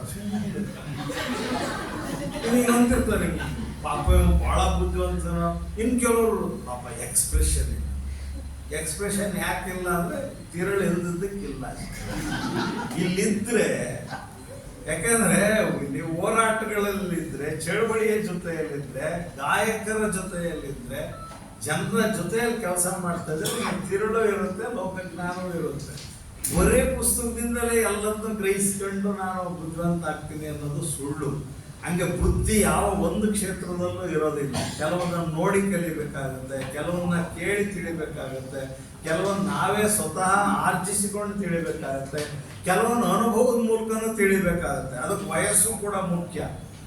ಸ್ವಲ್ಪ ವಯಸ್ಸಾಗ್ಲಪ್ಪ ನಿನಗಿನ್ನು ಅಂತ ತಾಳತಮ್ಮ ನ್ಯಾಯ ಹೇಳಕ್ಕೆ ನೀನು ಅರ್ಹನೇ, ಆದ್ರೆ ಇನ್ನೊಂದು ಸ್ವಲ್ಪ ವಯಸ್ಸಾಗಬೇಕು. ಯಾಕೆ ನನಗೆ ಇಲ್ವಾ, ಸ್ವಲ್ಪ ನೀನು ಸ್ವಾಟೆ ತಿನ್ನಿಸ್ಕೊಂಡಿದ್ಯಾ ಹೆಣ್ಮಕ್ಳ ಹತ್ರ ಅಂತ ಕೇಳ್ತಾರೆ ಯಜಮಾನ. ಅದೊಂದಿಲ್ಲ, ಮತ್ತೆ ಆ ಅನುಭವ ಪಡ್ಕೊಂಡ್ ಬಾ, ಆಮೇಲೆ ನ್ಯಾಯ ಹೇಳ್ಬೋದು. ಸೊ ಇದು ತುಂಬಾ ಜನರ ನಡುವೆ ನಾವು ಸುತ್ತಮುತ್ತ ಕೂತ್ಕೊಳ್ಳಿ, ಮಾತಾಡ್ಬೇಕು. ನಿಮ್ಮ ಒಂದು ಮಾತಾಡಿದ ತಕ್ಷಣ ನೀವು ಅಟೆನ್ಷನ್ ಎಲ್ಲರನ್ನ ಹಿಡಿದಿಡಕ್ ಸಾಧ್ಯ ಇದ್ರೆ ಮಾತ್ರ ನೀವು ಭಾಷಣಕಾರರು ಅಥವಾ ಲೀಡರ್. ಅದಕ್ಕೆ DSS ನ ಚಟುವಟಿಕೆಯಲ್ಲಿ ಬಹಳ ಮುಖ್ಯ ನಾವು ಗಮನಿಸ್ಬೇಕಾದೇನೋ, ಅಲ್ಲಿ ಲೀಡರೇ ಸಿಂಗರೇ ಮಾತುಗಾರನೇ ಚಳುವಳಿಯನ್ನು ನಿರೂಪಿಸುವವನು, ಸಂಘಟಕ. ಆದ್ರೆ ನಾವು ನಮ್ಮಲ್ಲೆಲ್ಲ ಒಂದು ಸಂಘಟನೆ ಇದ್ರೆ ಬೇರೆ ಬೇರೆಯವ್ರನ್ನ ವಹಿಸ್ಬಿಟ್ಟಿರ್ತೀವಿ. ಒಬ್ಬ ಹಾಡು ಹೇಳಕ್ಕೆ, ಒಬ್ಬ ಮಾತಾಡಕ್ಕೆ. ಕೆಲವರು ನಿರಂತರ ಮೈಕ್ ಮುಂದೆ ಮಾತ್ರ ಎಲ್ಲ ರೆಡಿ ಇದ್ರೆ ಮಾತ್ರ ಮೈಕ್ ಮುಂದೆ ಬಂದಿದ್ರು. ಇನ್ನು ಸಂಘಟನೆ ಬಿಟ್ಟು ಎಲ್ರಿ ಜನವೇ ಇಲ್ಲ ಅಂತ ಕರ್ಕೊಂಬರಕ್ಕೆ ಮೈಕ್ ಇದೆಯಲ್ಲಪ್ಪ, ಜನವೇ ಇಲ್ಲ. ಈಗ ನೀವು ರಾಜಕಾರಣಿಗಳು ನೀವು ಯಾವ್ದಾರ ಕಾರ್ಯಕ್ರಮ ಕರೀರಿ, ಜನ ಎಷ್ಟು ಬಂದಿದ್ದಾರೆ ಅನ್ನೋದ್ರ ಮೇಲೆ ಅವ್ರು ಬರೋದ ಬೇಡವ ಅಂತ ಡಿಸೈಡ್ ಮಾಡಿ. ಸೊ ಜನನ ನೀವು ಎಲ್ಲಿವರೆಗೂ ಹಿಡ್ಕೊಂಬಂದು ಕೂರಿಸ್ಕೊಂಡು ಭಾಷಣ ಮಾಡ್ತೀರಿ ಅಲ್ಲಿವರೆಗೂ ಈ ಸಮಸ್ಯೆ ಇರುತ್ತೆ. ಅದರಿಂದ ಇಲ್ಲಿ ಸಂವಿಧಾನದ ಓದು, ನಿಮ್ಮ ಈ ಓದಿನ ಜೊತೆಯಲ್ಲಿ ಜನದ ಪ್ರೀತಿ, ಅವರ ಕಾಳಜಿ, ಯಾವ ನಿಯಮ ಯಾವನಿಗೆ ಭಾರತದಲ್ಲಿ ಅಧಿಕಾರ ಸಿಕ್ಕರೋ ಅದು ಸಂವಿಧಾನ ದತ್ತಕವಾಗಿಯೇ ಇರುತ್ತೆ. ರಾಜ್ಯಕ್ಕಿಲ್ಲ. ಒಬ್ಬ ಪಿ.ಒನ್ ಇರ್ಬೋದು, ಪೊಲೀಸ್ ಇರ್ಬೋದು, ಅಥವಾ ರಾಷ್ಟ್ರಪತಿ ಇರ್ಬೋದು. ಸಂವಿಧಾನ ಇಲ್ದಲೇ ಲೋಕಸಭೆ ರೂಪ ಪಡೆಯುತ್ತಾ ಅಥವಾ ವಿಧಾನಸಭೆ ರೂಪ ಪಡೆಯುತ್ತಾ? ಆದರೆ ಜನ ಸಮುದಾಯಗಳನ್ನು ನಿರ್ಲಕ್ಷಿಸಿ ಆಡಳಿತ ಮಾಡ್ಬೋದು ಅನ್ನೋದಕ್ಕೆ ನಮ್ಮ ನಡುವೆ ಇರುವ ಸರ್ಕಾರಗಳ ಅತ್ಯುತ್ತಮ ಉದಾಹರಣೆ. ನಿಮಗೆ ಒಂದೇ ಒಂದು ಮಾತೇಳಿ ಮುಗಿಸ್ತೀನಿ. ಮುಖ್ಯವಾಗಿ ರಾಜಕೀಯ ಪ್ರಜ್ಞೆಗೆ ಒಳಗಾಗದೇ ಇರುವ ಯಾವ ವಿಷಯವೂ ನಮ್ಮ ನಡುವೆ ಇರಲ್ಲ. ಈಗ ಉದಾಹರಣೆಗೆ ಕರ್ನಾಟಕದಲ್ಲಿ ಅಲೆಮಾರಿಗಳಿದ್ದಾರೆ. ಬಹುಶಃ 1 ಕೋಟಿ ಅನ್ನುವಷ್ಟು ಜನ ಇದ್ದಾರೆ. ಆದರೆ ಕರ್ನಾಟಕ ರಾಜ್ಯದಲ್ಲಿ ಅವರ ಪರವಾಗಿರುವ ಒಬ್ಬನೇ ಒಬ್ಬ ಪ್ರತಿನಿಧಿ ಇಲ್ಲದ ಹಾಗೆ ಪ್ರಬಲ ಜಾತಿಗಳು ನೋಡ್ಕೊಂತವೆ, ವ್ಯವಸ್ಥಿತವಾಗಿ. ನಿಮಗೆ ಆಂಗ್ಲೋ ಇಂಡಿಯನ್ಗೆ ಒಬ್ಬ ಪ್ರತಿನಿಧಿಯನ್ನು ಕೊಡೋದು ಗೊತ್ತಾಗಿದೆ ನಮ್ಮ ಜನಕ್ಕೆ. ಅವರ ಯೋಗಕ್ಷೇಮ ನೋಡ್ಕೊಳ್ಳೋಕ್ಕೆ ಜನ ಆದರೆ ಅಸಂಖ್ಯಾತ ಜನ ಅಲೆಮಾರಿಗಳನ್ನು ನೋಡ್ಕೊಳ್ಳೋಕೆ ಒಬ್ಬ ಪ್ರತಿನಿಧಿಯನ್ನ ಮಾಡಬೇಕಾ ಬೇಡವಾ ಅಂತ ಪಾಪ ಕರ್ನಾಟಕ ಲೋಕಸಭೆ, ಕರ್ನಾಟಕ ವಿಧಾನ ಪರಿಷತ್ತು ಮತ್ತು ವಿಧಾನಸಭೆ ಎರಡು ಚರ್ಚೆ ಮಾಡ್ತಾ ಇದೆ. ಬಹುಶಃ ಮುಂದಿನ ಒಂದು 10 ವರ್ಷದೊಳಗಾರ ಅಂತ ನಾವು ಪ್ರತಿನಿಧಿ ಬರಲಿ ಅಂತ ನಾನು ಆಶಿಸ್ತೀನಿ. ಮುಖ್ಯವಾಗಿ ಕೆಲವು ಕಲಾವಂತ ಜಾತಿಗಳಿವೆ ಕರ್ನಾಟಕ. ನೀವು ಗಮನಿಸ್ಬೇಕಾದ್ರೆ ಉದಾಹರಣೆಗೆ ಚನ್ನದಾಸರು, ತಂಬೂರಿಯವರವರು, ಅಥವಾ ಅನೇಕ ಕುಲಕಸುಬುಗಳನ್ನಾಗಿ ಮಾಡಿಕೊಂಡಿರುವ ಕಲಾವಂತರಿದ್ದಾರೆ. ಸೊ ಅಂಥ ಸಮುದಾಯಗಳಿಂದ ಬರುವಂತಹ ಜನರನ್ನು ನಾವು ಈ ಸಂದರ್ಭದಲ್ಲಿ ಗಮನಿಸ್ಬೇಕು. ಮುಖ್ಯವಾಗಿ ಜನರನ್ನ ವಿಚಾರ, ಈಗ ನೋಡಿ ಸಂವಿಧಾನ ಯಾರಿಗೆ ಬೇಕಾಗಿದೆ? ಸಂವಿಧಾನ ಮುಖ್ಯವಾಗಿ ದಲಿತ ಸಂಘಟನೆಗಳಿಗೆ ಸಂವಿಧಾನ ಬೇಕಾಗಿದೆ. ಹೆಚ್ಚು ಅದನ್ನ ಪ್ರಮೋಟ್ ಮಾಡ್ತಾ ಇರೋದು. ಎಡಪಂಥೀಯ ವಿಚಾರಧಾರೆ ಇರುವಂತಹ ವ್ಯಕ್ತಿಗಳಿಗೆ ಸಂವಿಧಾನ ಬೇಕಾಗಿದೆ. ಬಹುಸಂಖ್ಯಾತ ಹಿಂದುಳಿದ ಸಮುದಾಯಗಳಂಗೆ ಏನ್ ಮಾಡಿವೆ? ಪಾಪ ಅವರೆಲ್ಲ ತಿರುಪತಿಗೆ, ಧರ್ಮಸ್ಥಳಕ್ಕೆ, ರಸ್ತೆ ಕಟ್ಟಕ್ಕೆ, ಕಾಣಿಕೆ ಹಾಕಕ್ಕೆ ಹೋಯ್ತಾರೆ. ಈಗ ಅವರನ್ನ ಈ ವ್ಯಾಪ್ತಿಗೆ ತರೋದು ಹೇಗೆ? ನನಗೆ ನೋಡೋಣ. ನಮಸ್ಕಾರ ಅಂತ ಒಂದು ಅವಕಾಶ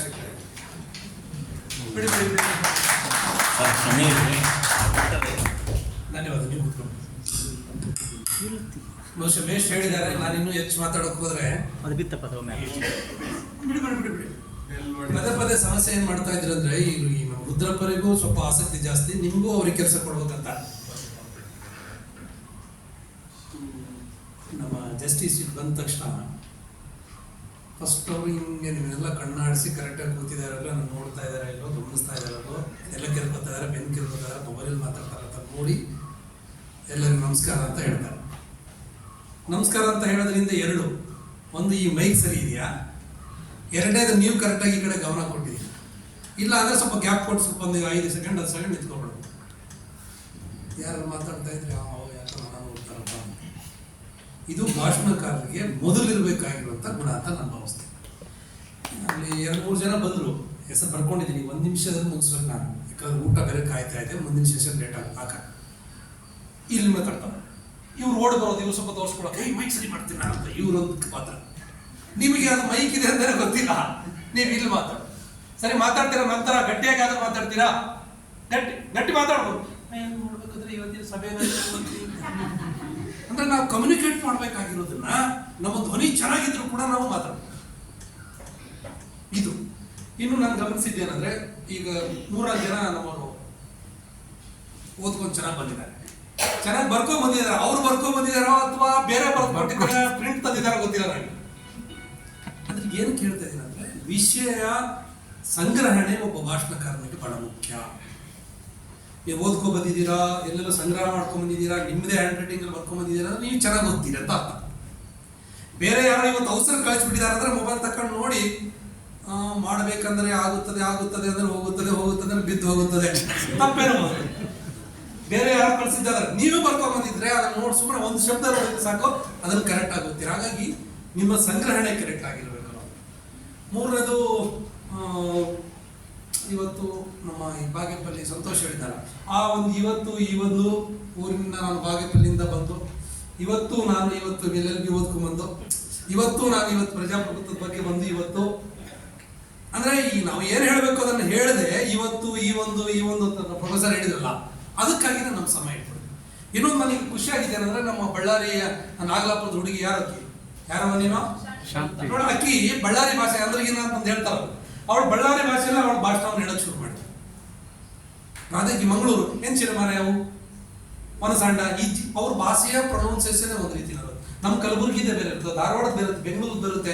ಈ ನಮ್ಮ ಕೋಲಾರ ಚೆಕ್ಕೊಳಗಳು ಅವುಗಳು ಅಂದ್ರೆ ಅದು ಅವರ ಪ್ರಾದೇಶಿಕ ಭಾಷೆ. ಆ ಪ್ರಾದೇಶಿಕ ಭಾಷೆ ವ್ಯಂಗ್ಯ ಮಾಡ್ಬೇಕಾಗಿರೋ ಚೆನ್ನಾಗಿ ಬಳಸಿ ಅದರಲ್ಲೂ ಭಾಷಣ ಮಾಡ್ಬೋದು. ಪ್ರಾದೇಶಿಕ ಶಬ್ದಗಳನ್ನ ಬಳಸಿ ನಾವು ಮಾಡ್ಬೋದು. ಇಲ್ಲಿ ಬೆಂಗಳೂರಿಗೆ ಬಂದ ತಕ್ಷಣ ಬೆಂಗಳೂರು ತರ ಮಾತಾಡಕ್ ಬರದೆ ಇಕ್ಕಟ್ಟಿ ಸಿಕ್ಕಾಕೊಳ್ಳೋದು ಯಾಕೆ? ನಮ್ಮ ಊರಲ್ಲಿ ಏನ್ ಕಲ್ತಿರ್ತೆ ಅದನ್ನ ಯಾವ ಜನ ಹೊಡೆದು ಬಿಡೋದು ಏನಾಗುತ್ತೆ ಅದು. ಇನ್ನು ನಾನು ನೋಟ್ ತುಂಬಾ ಮಾಡಿದ್ದೀನಿ, ಈಗ ನಿಮ್ಗೆಲ್ಲ ಹೇಳೋದಕ್ಕೆ ಇದಾಗುತ್ತೆ.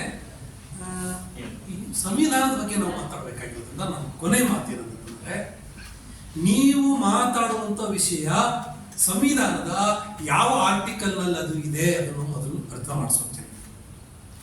ಮತ್ತು ಆ ಆರ್ಟಿಕಲ್ ಬರೋದಕ್ಕೆ ಹಿಂದೆ ಏನಿತ್ತು ಇತಿಹಾಸದಲ್ಲಿ ಅದನ್ನ ನೀವು ಆ ಸ್ಥಿತಿಯನ್ನು ಹೇಳಬೇಕು, ಇತಿಹಾಸವನ್ನು ಹೇಳಬೇಕು, ಸಂವಿಧಾನವನ್ನು ಹೇಳಬೇಕು. ಮತ್ತು ಇವತ್ತು ವರ್ತಮಾನದಲ್ಲಿ ಆ ಕಾನೂನು ಅಥವಾ ಆರ್ಟಿಕಲ್ ಸರಿಯಾದ ರೀತಿಯಲ್ಲಿ ಜಾರಿ ಆಗ್ತಾ ಇದೆಯಾ, ಜಾರಿ ಆಗ್ತಾ ಇಲ್ವಾ, ಹಾಗಾದ್ರೆ ಮುಂದೆ ಈ ಅಂಶಗಳನ್ನೆಲ್ಲವನ್ನು ಕೂಡ ನೀವು ಹೇಳೋದಕ್ಕೆ ಸಾಧ್ಯ ಆದ್ರೆ ಖಂಡಿತವಾಗ್ಲೂ ಒಳ್ಳೆ ಭಾಷಣಕಾರರಾಗ್ತೀರಿ. ಬಹುಶಃ ಯೂನಿವರ್ಸಿಟಿಗಳು ಕಾಲೇಜುಗಳು ಈ ಕೆಲಸ ಮಾಡದೇ ಇದ್ದಿದ್ದರಿಂದ ಇವತ್ತು ನಮಗೆ ಈ ತಾಪತ್ರೆ ಬಂದಿದೆ. ಈ ಯೂನಿವರ್ಸಿಟಿ ಕಾಲೇಜುಗಳು ಅದನ್ನು ಕಲಿಸಿದ್ರೆ ನಮ್ಮ ಜಸ್ಟಿಸ್ ನಾಗಮೋಹನ್ ದಾಸ್ ಅವರಿಗೆ ಈ ಜವಾಬ್ದಾರಿ ಬರ್ತಾ ಇರಲಿಲ್ಲ. ಹಾಗಾಗಿ ಯೂನಿವರ್ಸಿಟಿಗಳು ಕಲಿಸ್ತಾ ಇರೋದನ್ನ ಸಂವಿಧಾನದ OB ಅಭಿಯಾನ ಮುಖಾಂತರ ಗುರುಗಳು ಮಾಡ್ತಾ ಇದ್ದಾರೆ.